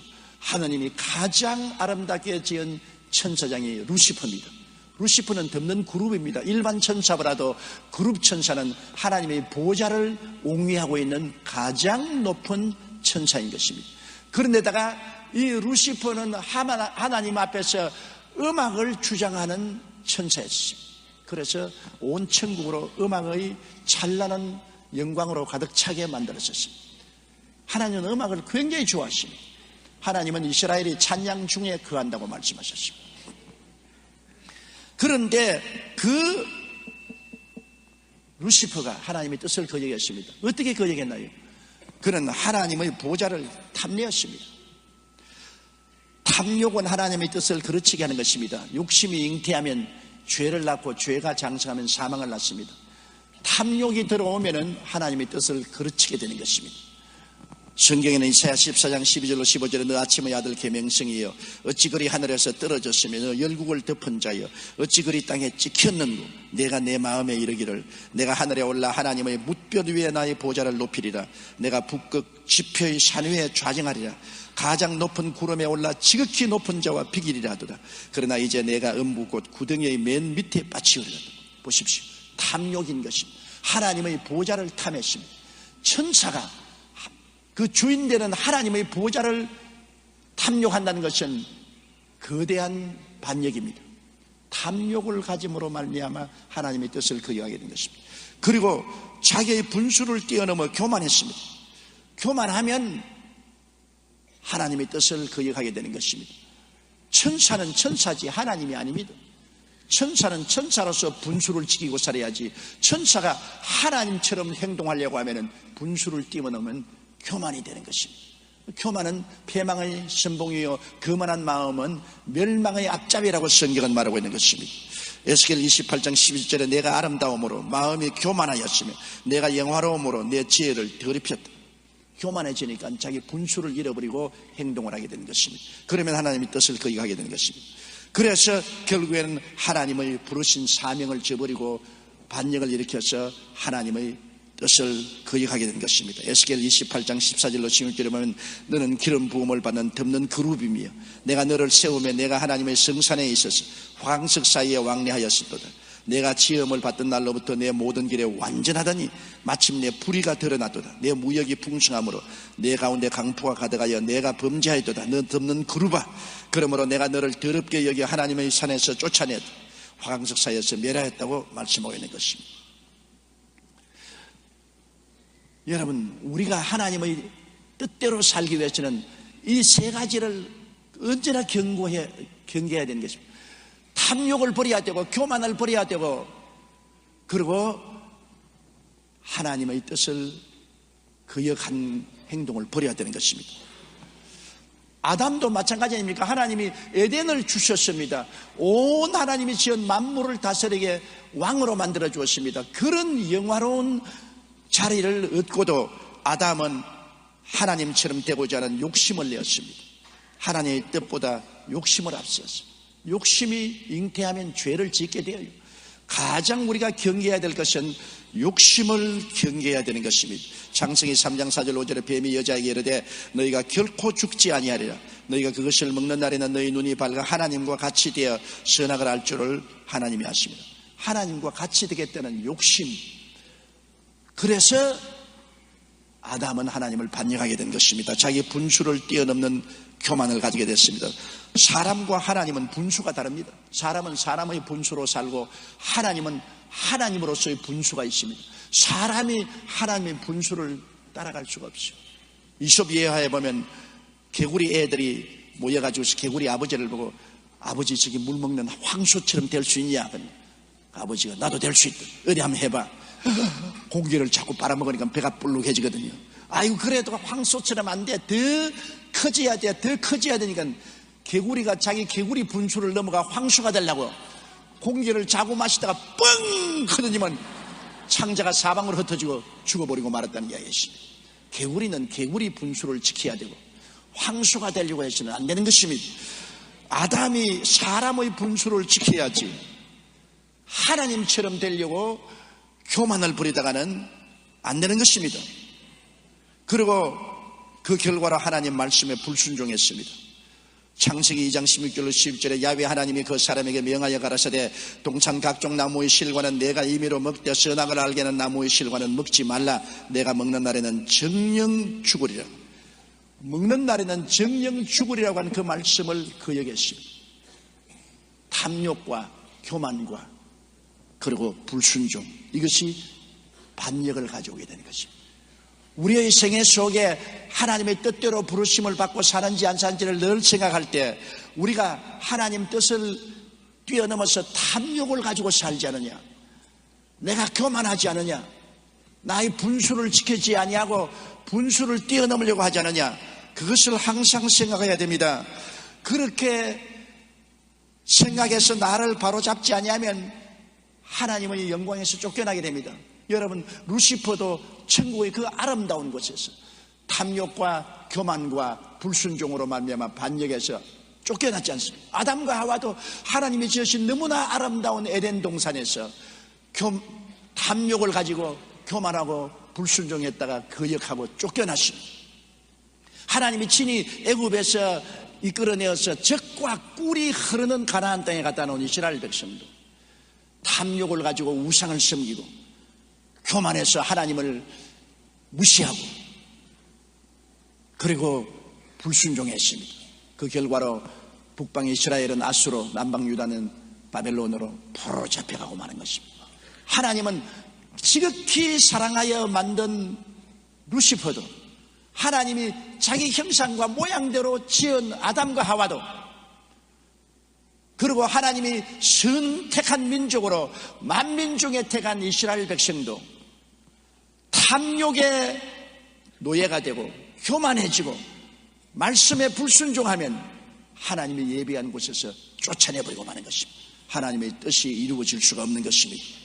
그러므로 하나님의 뜻대로 부르심을 받기 위해서는 우리가 절대로 탐심을 버려야 되는 것입니다. 이기주의적인 욕심이거든요. 탐심은 이기주의적인 욕심인 것입니다. 이 사람들 보세요. 주일날 교회도 안 오고 11주도 안 드리면서 주여 복을 주시옵소서, 주여 복을 주시옵소서, 그런 기도는 탐욕의 기도입니다. 자기 할 일은 안 하고 욕심을 부리는 기도는 탐욕의 기도 아닌 것입니다. 자기 할 일을 충실히 하고 그 다음 기도해야죠. 그러므로 마음을 비워야 하나님의 뜻을 받아들일 수 있습니다. 우리 하나님 앞에 하나님의 뜻을 받아들여서 하나님이 일하기 위해서는 우리 마음을 비워야 돼요. 마음을 비운다는 것은 내 욕심을 버려야 되는 것입니다. 제일 신앙생활에 걸림돌이 되는 것이 욕심입니다.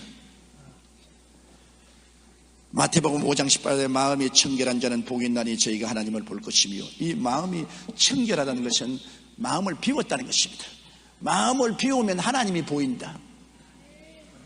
물도 고요할 때는 온 하늘에 달과 별들이 다 비치고 태양도 비치고 구름이 뜨가는 것, 호숫가에는 나무도 다 비치지만 바람이 불어서 물이 막 얼렁거리면 그 상이 다 찌그러지고 안 보입니다. 마음에 탐욕의 바람이 불어서 마음이 출렁거리기 시작하면 하나님의 영광이 보이지 않습니다. 마음을 비우고 마음이 청결해지면 하나님이 보이는 것입니다. 그러므로 골로새 3장 5절에 그러므로 땅에 있는 지체를 죽이라. 곧 음란과 부정과 사욕과 악한 정욕과 탐심이니 탐심은 우상 숭배니라. 탐심을 버려야 하나님의 뜻을 받아들일 수 있습니다. 고아의 아버지와 믿음의 사람으로 불리는 조지 뮬러 목사님은 원래 독일인으로 아프리카 선교사로 가려고 영어를 배우려고 영국 런던에 가서 열심히 영어를 공부하고 있었습니다. 그런데 하루는 성경을 읽다가 그만 성경 말씀이 가슴에 팍 부딪혀왔어요. 마음에 확 레이마가 왔어요. 로고스로 그냥 지나가고 읽는 말씀이 아니라 레이마로 마음에 부딪혀왔습니다. 그 거룩한 저수에 계신 하나님은 고아의 아버지시며 과부의 재판장이시라는 시편 68편 5절의 말씀이 가슴을 붙잡고 흔들었습니다. 갑자기 그의 눈에 눈물이 펑펑 쏟아지면서 마음이 불타올랐습니다. 그동안 그는 영국 길거리에서 거적을 듣고 잠을 자는 고아들을 수없이 보았지만 무관심했습니다. 그저 고아들이 거적을 듣고 자는구나 그렇게 보았는데 그 성경을 읽고 난 다음부터는 마음에 부딪혀서 고아들에 대한 동정과 사랑이 끌어올랐습니다. 그런데 갑자기 하나님의 음성이 들려왔습니다. 조지 뮬러야, 너는 아프리카 선교사로 갈 것이 아니라 런던에서 고아들을 돌보아라. 내가 고아의 아버지는 너는 내 고아원 총무가 되리라. 자, 자기의 욕심과 하나님의 뜻이 부딪히게 된 것입니다. 그래서 조지는 하나님, 나는 아프리카 선교사로 가는 것이 꿈이었는데 아프리카 선교사로 가려고 런던에 영어 공부를 하러 왔는데 런던에 남아서 고아원을 짓고 고아의 아버지가 되라니요. 아버지 어떻게 하지요? 하나님께서 말씀하기를 조지 뮬러야 마음을 비워라. 너희 욕심은 너희 길을 가는 것이다. 나의 뜻은 그와 다르다. 마음을 비워라. 조지 뮬러는 하나님께 엎드려 기도했습니다. 많이 울었습니다. 자기의 어릴 때부터 가지고 있던 꿈을 다 하나님 앞에 부어버렸습니다. 아버지여 내 뜻대로 마옵시고 주의 뜻대로 하시옵소서. 그래서 그는 고아의 아버지가 되신 하나님을 섬기기로 작정을 했습니다. 그러자 희한하게 자기 집에 그때부터 고아들이 몰려와요. 사람들이 고아들에게 입히라고 옷도 주고 먹을 양식도 가져오고 돈도 주어요. 희한하게 그때로부터 기도하면 하나님께서 역사하여 주셔서 고아를 돌볼 수 있는 길이 열려서 집을 구하게 되고 고아원들을 수용하게 되고 그들을 먹이고 기르게 되고 점점 더 고아원이 커져서 많은 돈이 들어오며 고아원을 짓고 나중에는 3,000명 이상 되는 고아들을 먹이고 입히고 교육을 시켰습니다. 평생에 조지 뮬러는 그의 좌우명을 이렇게 적어놓았습니다. 하나님 앞서지 말라. 결코 앞서서 뛰지 말자. 기도보다 성령님보다 앞서지 말자. 왜? 그는 하나님 앞서서 아프리카로 가려고 했으나 하나님의 뜻은 아프리카로 가는 것이냐 런던에서 고아원을 경영하는 것입니다. 그렇기 때문에 앞서지 말자. 결코 앞서지 말자. 기도보다 성령님보다 앞서지 말자. 이 좌우명을 가지고 산 결과 그냥 오직 기도로 수천 명의 고아들을 입히고 먹이고 교육시킨 것입니다. 우리의 문제는 우리 욕심을 앞세워서 하나님보다 앞서 뛰는 것입니다. 앞서지 말아야 돼요. 아무리 좋은 일이라도 하나님 앞서면 안 돼요. 바울 선생이 하나님 앞섰다가 얼마나 혼이 났습니까? 아시아에 복음을 전하러 갔는데 하나님은 때가 오지 않아서 아직 아시아에 복음을 전할 때가 안 왔습니다. 그런데 하나님 앞서서 아시아로 복음을 전가러 가며 예수의 영이 허락지 않았습니다. 그 다음에는 비두니아로 앞서가려고 했습니다. 그러나 하나님 영이 비두니아도 못 가게 했습니다. 그래서 드로아로 내려왔어요. 내려온다는 것은 괴로운 것입니다. 또 밤이라는 것은 괴로운 것입니다. 비두니아로 내려와서 밤이 되었습니다. 자꾸 하나님 앞서니까 하나님이 높은 데서 낮추시고 그 다음에는 캄캄한 밤이 되게 만들었습니다. 비두니아에서 기도하니까 그때야 마게도니아인의 환상이 나타나서 마게도니아로 와서 우리를 도우라. 하나님의 지시가 내려온 것입니다. 하나님 앞선 바울은 앞섰다가 낮아지고 캄캄한 인생의 밤을 맞이한 체험을 가졌습니다. 앞서지 말아야 돼요. 어떤 일이 있어도 하나님 앞서지 말아야 되고 기도와 믿음을 가지고 기다려야 되는 것입니다. 그래서 우리는 탐욕을 버릴 때 하나님의 뜻이 우리 속에 이루어지게 되는 것입니다. 그리고 주어진 사명에 충성을 해야 돼요. 적은 일이라고 내팽개쳐버리고 난 남처럼 크고 영광스럽지 않다고 등을 돌리면 안 됩니다. 주님께서 먼 여행을 가는 주인의 이야기를 했습니다. 가기 전에 한 사람 불러서 5달란트, 한 사람은 2달란트, 한 사람 1달란트 주면서 내가 올 때까지 장사하라 그랬어요. 주인이 돌아오니까 5달란트 받은 사람은 아주 얼굴에 희색이 만면해서 주인이 주신 돈으로 열심히 일해서 5달란트를 10달란트로 만들었습니다. 착하고 충성된 종아, 네가 전일에 충성하였은지 큰 기쁨에 참여. 2달란트는 주인님이 주신 2달란트 가지고 4달란트 만들었습니다. 착하고 충성된 종아, 너도 적은 일에 충성하였은지 큰 일을 만들. 1달란트 받은 사람이 주인님, 나는 주인님이 무서운 분인 줄 알고 있습니다. 겁이 나서 1달란트를 땅에 파묻어 놨다가 가지고 왔습니다. 받으세요. 주인이 대노했습니다. 야 이놈아, 내가 무서운 사람인 줄 알았으면 그것을 은행에 맡겨서 이자라도 붙여서 가지고 와야 될 것 아니야. 이놈을 바깥 어두운 데 던져서 니를 갈며 고통을 당하게 하라. 그리고 주님 말씀하기를 있는 자에게는 더 주고 없는 자에게는 있는 것까지 빼앗겠다. 주님이 내게 주신 직분에 충성을 다하면 하나님이 점점 더 좋은 자리로 더 큰 일을 주시는 것입니다. 그러나 내 직분이 적다고 소홀히 여기면 있는 것도 빼앗겨버리고 마는 것입니다. 우리 교회에서 일할 때 로마서 12장 6절로 8절에 보면 우리에게 주신 은혜대로 받은 은사가 각각 다르니 혹 예언이면 믿음의 분수대로, 혹 섬기는 일이면 섬기는 일로, 혹 가르치는 자면 가르치는 일로, 혹 구원하는 자면 구원하는 일로, 구제하는 자는 성실함으로, 다스리는 자는 부지런함으로, 긍휼을 베푸는 자는 즐거움으로 할 것이니라. 하나님이 주신 은사, 직분을 우리가 충성스럽게 당한다. 그러면 성심성의껏 할 때 하나님은 크게 기뻐하시는 것입니다. 뉴 잉글랜드 감리교단의 목사로 크게 쓰임받은 스테픈 올린 목사님의 이야기를 들어보면 참 감격입니다. 한때는 그가 목회를 하다가 너무 교회가 자라지 않고 영혼이 구원되지 않기 때문에 낙심을 해서 목회를 떠나려고 생각을 하고 기도를 하고 잠을 자는데 꿈에 자기가 괭이 하나를 들고 큰 바위 덩어리를 깼대. 괭이로서 방을 치니까 탕 튀어나오고 아무리 때려도 바위가 깨어지지 않습니다. 그래서 그는 꿈에 이렇게 말을 했습니다. 아무리 일해도 소용없잖아. 이제 더 이상 일하지 않을 테다. 그러자 갑자기 커다란 음성이 들려왔습니다. 너는 이 일을 하나님께로부터 받은 것이라고 아느냐? 예, 하나님께 받았습니다. 그렇다면 왜 이 일을 그만두려고 하느냐? 아무리 일해도 결과가 없으니 헛된 일이 아닙니까? 헛된 일을 왜 합니까? 그러자 음성은 단호하게 말했습니다. 바위가 깨어지든 안 깨어지든 너희 임무는 바위를 치는 것이 너희 임무다. 오직 그 일만이 너희 손안에 있는 일이고 그 밖의 일은 네가 할 일이 아니다. 그 말에 스테븐 올픈 목사님은 정신이 번쩍 나서 다시 곡괭이를 집어들고 바위를 힘껏 내리치니까 순식간에 바위가 짜게지면서 산산조각이 났습니다. 그리고 꿈에서 깨어났습니다. 나의 사명은 교인이 모이든 안 모이든 교회가 발전하든 안 하든 죽도록 목회하는 것이다. 불신앙의 바위가 깨어지고 불성장의 바위가 깨어지게 하는 것은 하나님이 하실 일이고 내가 할 일은 나의 사명에 충성한 일이라고 생각하고 크게 회개하고 그는 열심으로 기도하고 말씀을 연구하고 복음을 전가했는데 하나님이 큰 교회를 만들어줬죠. 그는 목회에 대승을 하게 되었다는 간증을 했었습니다.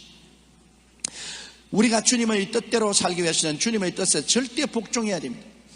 예수님의 십자가 죽으심을 보십시오. 예수님이 겟세마네 동산에서 마지막 기도할 때 어떻게 했습니까? 주여 할 수만 있으면 이 잔을 내게서 옮겨주옵소서. 주님도 십자가에 죽기를 원치 않으셨습니다. 그러나 내 뜻대로 마옵시고 주의 뜻대로 하시옵소서. 주님이라고 뜻이 없은 줄 압니까? 예수님도 30대의 젊은이로서 십자가에 처참하게 죽는 것도 원치 않았습니다.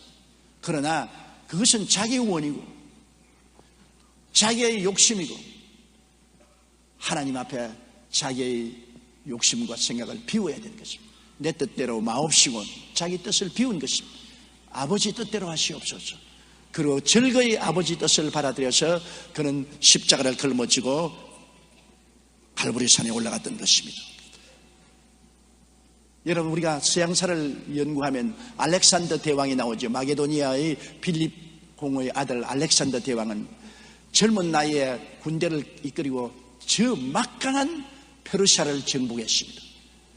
페르시아의 다리오의 100만 대군을 정복하고 나갔습니다. 그런데 이 알렉산더 대왕이 소수의 군인을 이끌고 한 강력한 도성을 공격하기 시작했습니다. 성이 강하고 군대도 많은데 알렉산더 대왕이 소수의 군인을 거느리고 그 성을 공격하니까 성에 왕이 나와서 알렉산더여, 네가 감히 이 강한 성, 이 많은 군대를 어떻게 이기겠는가? 웃기는 소리 하지 말고 물러가라. 그러니까 알렉산더 대왕이 그럼 내가 전쟁을 하기 전에 보여주겠다. 그 성이 벼랑 끝에 이렇게 지어진 성인데 군인들을 일렬 종대로 세워놓고 난 다음 앞으로 가! 앞에는 끝떨어지면 천길 만길 난간입니다. 그런데 알렉산더 군인들은 눈도 깜짝 안 하고 앞으로 가서 제 앞에 선 일렬 종대의 10명의 군인이 그대로 낭떠러지에 떨어집니다. 그럴 때 알렉산더는 중지 뒤로 돌아. 위에서 내려다본 적국의 왕과 군인들은 간담이 선을 했습니다. 왜냐? 저 군인들이 낭떠러지에 떨어지면 죽을 줄 번전히 하면서도 알렉산더 대왕이 앞으로 가라니까 눈도 깜짝하지 않고 벼랑을 향해서 걸어간다. 저런 군인에게 우리가 습격을 당하면 한 사람도 남기지 않고 다 죽겠다. 알렉산더가 말했습니다. 너희가 항복하고 나오면 왕과 군인들을 살려줄 것이니와 항복하지 않으면 다 죽이겠다. 그대로 성문을 열고 두 손 들고 나왔습니다. 여러분, 강력한 군대는 명령에 순종하는 것이 강력한 군대인 것입니다. 살든지 죽든지 흥하든지 망하든지 성하든지 쇠하든지 명령 한마디에 따라가는 것입니다. 예수님은 아버지의 명령에 십자가를 걸머지고 그 모욕과 수치를 당하면서 죽음의 고통을 감내했던 것입니다. 그러므로 하나님의 뜻이 이루어지기 위해서는 하나님의 명령 한마디에 여러분 잔소리하지 말고 복종을 해야 되는 것입니다. 하나님께 복종하지 않고 여러분 축복받을 수 있습니까? 하나님은 당신의 뜻을 순종하는 자를 위해서 위대한 일을 행하시기 위해서 온 지상의 백성들을 살피고 계신 것입니다. 하나님을 사랑하고 그 뜻을 받아들인 사람에게는 모든 것이 합력하여 선을 이룬다. 그래서 셋째, 모든 것이 합력하여 선을 이루는 것을 우리가 보아야 됩니다. 어떻게 선을 이루냐? 하나님은 이미 만세 전에 모든 것을 알고 계셔요. 여러분, 우리가 구원받은 것 현재 이 순간에 결정을 하고 구원받은 것 아닙니다. 에베소 1장 4절로 5절에 보면은 곧 창세 전에 그리스도 안에서 우리를 택하사 우리로 사랑 안에서 그 앞에 거룩하고 흠이 없게 하시려고 그 기쁘신 뜻대로 우리를 예정하사 예수 그리스도로 말미암아 자기 아들이 되게 하시다. 창세 전에 하늘과 땅과 세계와 그 가운데 모든 것을 짓기도 전에 이미 하나님께서는 그리스도 안에서 우리를 택했습니다. 어머니 뱃속에 형질도 생기기 전에 벌써 우리 보시고 택하시고 하나님의 백성이 되도록 예정하셨습니다. 그러므로 주님은 알파요 오메가요 처음과 나중이요 시작과 끝이라 우리 일생을 손바닥에 얹혀놓고 다 보고 계신 것입니다. 그러므로 하나님께서는 우리의 일생에 일어날 일을 다 보고 하시기 때문에 이미 미리 대책을 세워놓고 있습니다. 우리 사람들은 자기를 대책 없다, 도저히 이제는 살아날 대책이 없다. 그런데 주님은 말씀입니다. 대책이 있다. 만세 전에 이러한 일이 일어날 줄 내가 알고 이미 대책을 세워놓았다. 고린도전서 2장 9절에 기록된 바 하나님이 자기를 사랑하는 자들을 위하여 예비하신 모든 것은 눈으로 보지 못하고 귀로도 듣지 못하고 마음으로도 생각지 못했다는 거다. 예수님이 베스다 광야에 나갔을 때 남자만 5,000명, 부녀자 기만 명이 저녁에 되어 배가 고파서 잔디에 들어 누웠습니다. 그런데 성경에 보십시오. 예수님께서 제자들을 부르시고 말씀하기를 주님은 어떻게 하실 것을 이미 알고 계시면서도 빌립을 시험하게 해 있어. 빌립아, 이 사람들에게 먹을 것을 주라고 말씀하신 것입니다. 절대 불가능입니다. 광야에 해가 지는데 떡 살 곳도 없고 돈도 없는데 주님은 어떻게 하실 줄을 알고 계셨다고 말한 것입니다. 주님은 대책을 다 세워놓고 있어요. 그러나 빌립이 주님께 말한 건 뭡니까? 대책이 없습니다. 대책이 없어요.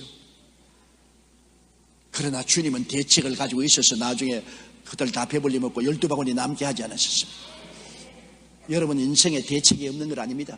대책이 있습니다. 하나님을 사랑하고 하나님의 뜻을 받들어서 절대 충성하는 사람에게는 모든 것에 대책이 있습니다. 모든 것이 합력하여 선을 이루게 한다고 따라 말씀했어요. 나에게 어떤 문제에도 대책이 있습니다.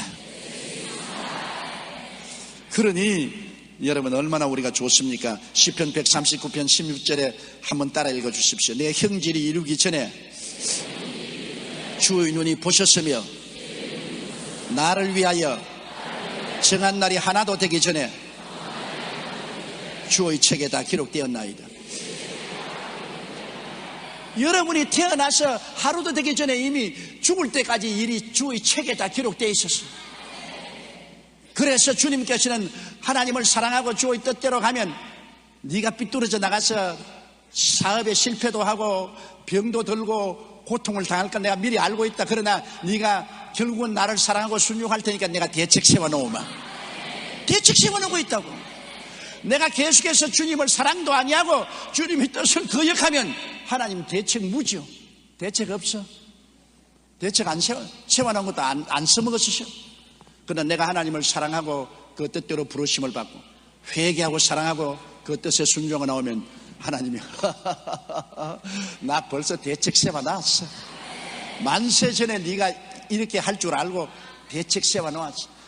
하나님을 사랑하는 자를 위해서 예비해놓은 모든 것은 너는 눈으로 보지 못하고 귀로 듣지 못하고 마음으로 생각지 못했지만은 나는 대책을 다 세워놓았다. 나중에 보면은 하나님이 기가 막히게 문제를 해결합니다. 아, 주님께서 대책을 세웠구나. 주님께 의지하는 자를 위해서 주님은 그 대책을 이루시는 것입니다. 시편 37편 5절로 6절에 너희 길을 야훼께 맡기라. 저를 의지하면 저가 이루시고 내 의를 빛같이 나타내시며 내 공의를 정오의 빛같이 하시리로다. 에레미야 33장 2절로 3절에 일을 행하는 야훼, 그 일을 지어 성취하는 야훼, 그 이름을 야훼라는 자가 이같이 이르노라. 너희는 내게 부르짖으라. 내가 내게 응답하겠고 내가 알지 못하는 크고 비밀한 일을 보여주겠다. 크고 비밀한 대책이 있어요.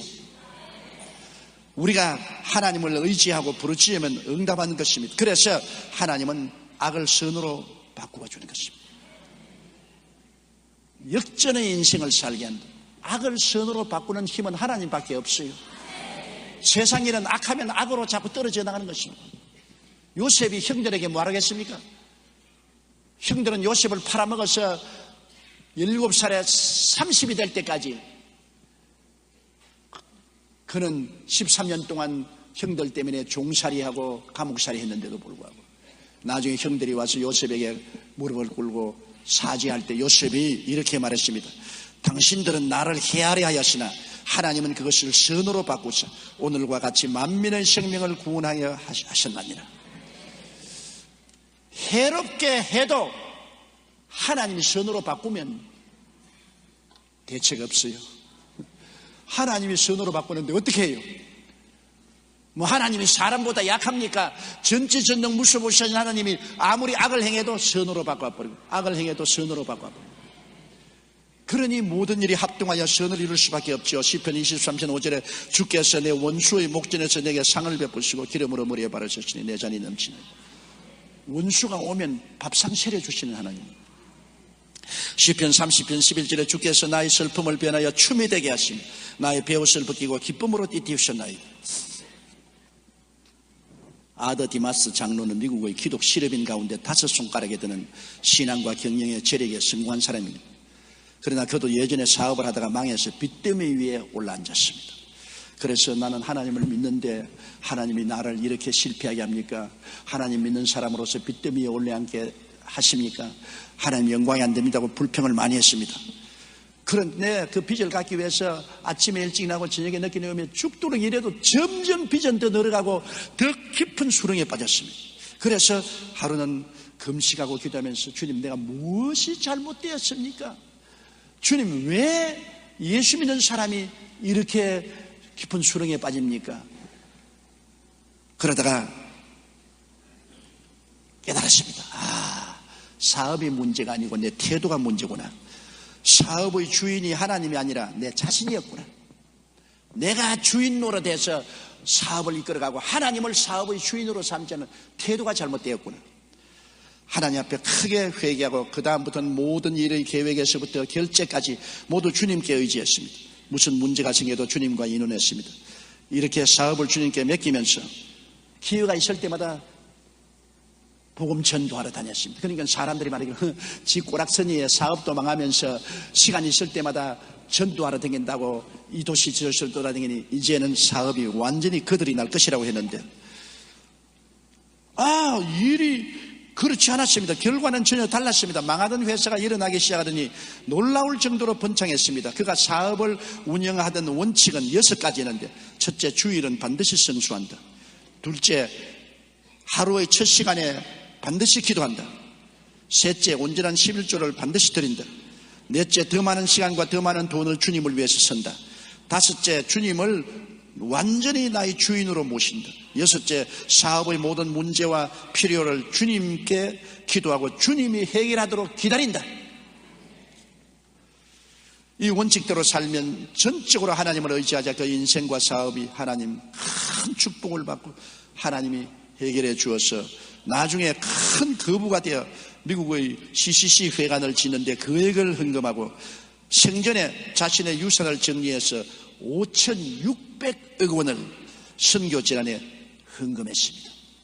여러분, 자기가 주인으로 삼을 때는 늘 안 되었지만 망한 것이 오히려 유익이 된 것입니다. 망해서 성공하는 사람 보았어요? 이분은 망해서 성공했습니다.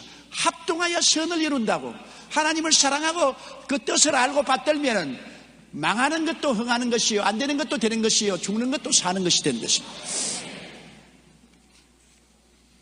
하나님을 사랑하고 섬기며 하나님의 뜻에 겸허히 순종하여 행하는 자는 하나님이 함께 하셔서 역사해 주시는 것입니다. 하나님은 여러분을 통하여 아름다운 천국 수를 놓습니다. 지금 여러분은 매일 개인마다 일생이라는 큰 수틀에 하나님이 실을 가지고 수를 놓아요. 여러분이 하나님을 사랑하고 하나님의 뜻을 받들면은 하나님이 좋은 것, 나쁜 것, 성공하는 것, 실패하는 것 다 합쳐서 수를 놓습니다. 하나님을 사랑하지 않고 불순종하면 하나님 수틀에 손을 탁 놔버려요. 그러면 여러분의 인생은 엉망이 됩니다. 하나님이 수틀에 손을 안 놔고 바늘을 들고 수를 놓는 이상은 여러분과 함께 계셔서 잘한 것은 더 좋게, 못한 것도 아름답게 합동하여 선을 이루게 만들어 주시는 것입니다. 마지막 한 이야기를 하고 이 설교를 거치겠습니다. 유명한 찬송 작가 중에 화니 크로스비라는 분이 있습니다. 이분은 평생에 무려 9,000편의 찬송가를 지었습니다. 90편도 아니고 900편도 아닙니다. 9,000편의 찬송가를 지어 온 세계 불후의 찬송가 작가가 된 것입니다. 우리가 요사이 많이 부르고 있는 찬송가 중에도 22편이나 수록되어 있는데 나의 갈 길 다 가도록, 나의 생명 되신 주, 오 놀라운 구세주, 나의 영원하신 기업, 이 곡들이 모두 다 화니 크로스비가 지었는데 그 화니 크로스비는 놀랍게도 장님입니다. 어린아이 때 몸에 병이 들어 병원에 치료를 갔다가 의사가 주사를 잘못 놓아가지고서 그만 장님이 되었습니다. 그는 장님이 되어서 하나님 앞에 몸부림치며 울었습니다. 하나님, 나는 주님을 섬기고 잘 믿는 사람인데 왜 주님이 나를 장님을 되게 합니까? 안 믿는 사람들 다 눈 밝게 뜨고 잘 사는데 왜 주를 믿는 내가 장님이 되었습니까? 몸부림치며 울었습니다. 그럴 때 하나님 음성이 들려왔습니다. 환희야, 내 눈을 어둡게 한 것은 영안을 뜨게 합니다. 내 눈을 어둡게 한 것은 영의 귀를 뜨게 합니다. 내 눈을 어둡게 한 것은 영의 마음을 열게 합니다. 사람들이 눈으로 보면 보는 데 취해서 하나님을 보지 못한다. 사람이 보면 세상 것 듣는다고 하나님 음성 듣지 못한다.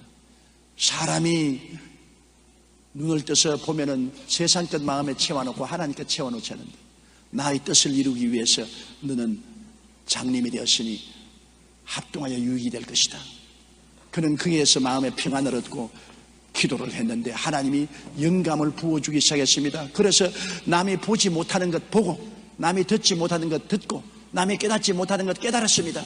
그래서 무려 9,000편의 찬송을 적어서 온 세계 기독교인들이 찬송을 즐겁게 부르고 은혜를 받고 변화를 있게 만들어 주었습니다. 그는 나중에 이렇게 고백했습니다. 나는 나의 눈이 멀게 된 것이 하나님의 섭리에 의해 이루어진 것을 깨달았습니다. 내가 당하고 있는 이 괴로움 때문에 나는 오히려 천상의 소리를 들을 수가 있게 되었고 성전의 기둥으로서 주님 앞에 봉사할 수 있는 기회를 가지게 되었습니다. 돌아보면 이처럼 큰 축복이 어디 있겠습니까? 나는 눈을 뜨고 살은 일생보다도 눈을 감고 살은 내 일생을 주신 하나님께 감사를 드립니다. 자신에게 닥친 실명이라는 고통을 불행으로만 보지 않고 그 모든 일 가운데 역사하시는 하나님을 의지했습니다. 하나님은 악을 선으로 바꾸시는 분이십니다. 그러므로 하나님을 의지하는 자에게는 모든 것이 합력하여 선을 이루는 것처럼 환희 크로스비에게도 이 악이 위대한 선을 이루어서 오늘 강단에서 조용기 같은 사람도 환희 크로스비의 찬송을 부르고 그의 업적을 찬송하게 된 것입니다. 여러분, 하나님을 사랑하는 자, 곧 그 뜻대로 부르심을 입은 자들에게는 모든 것, 밝은 것, 어두운 것, 잘한 것, 못한 것, 올바르게 살한 것, 올바르게 못 살한 것, 성공한 것, 실패한 것, 건강한 것, 병든 것이 다 하나님의 수틀에서 합동하여 아름다운 한 편의 그림으로 만들어 주시는 것입니다. 다 같이 고개 숙여 기도드리겠습니다. 사랑이 많으시고 거룩하신 아버지 하나님, 우리가 하나님을 사랑하고 하나님의 뜻을 따라 살려고 노력하면 우리 인생은 결코 허무하게 살지 않습니다. 하나님의 손에 얹혀져 하나님이 그 천상 바늘로서 아름다운 수를 놔주심을 감사합니다. 하나님의 실패에는 우리의 성공의 실패도 있고 실패의 실패도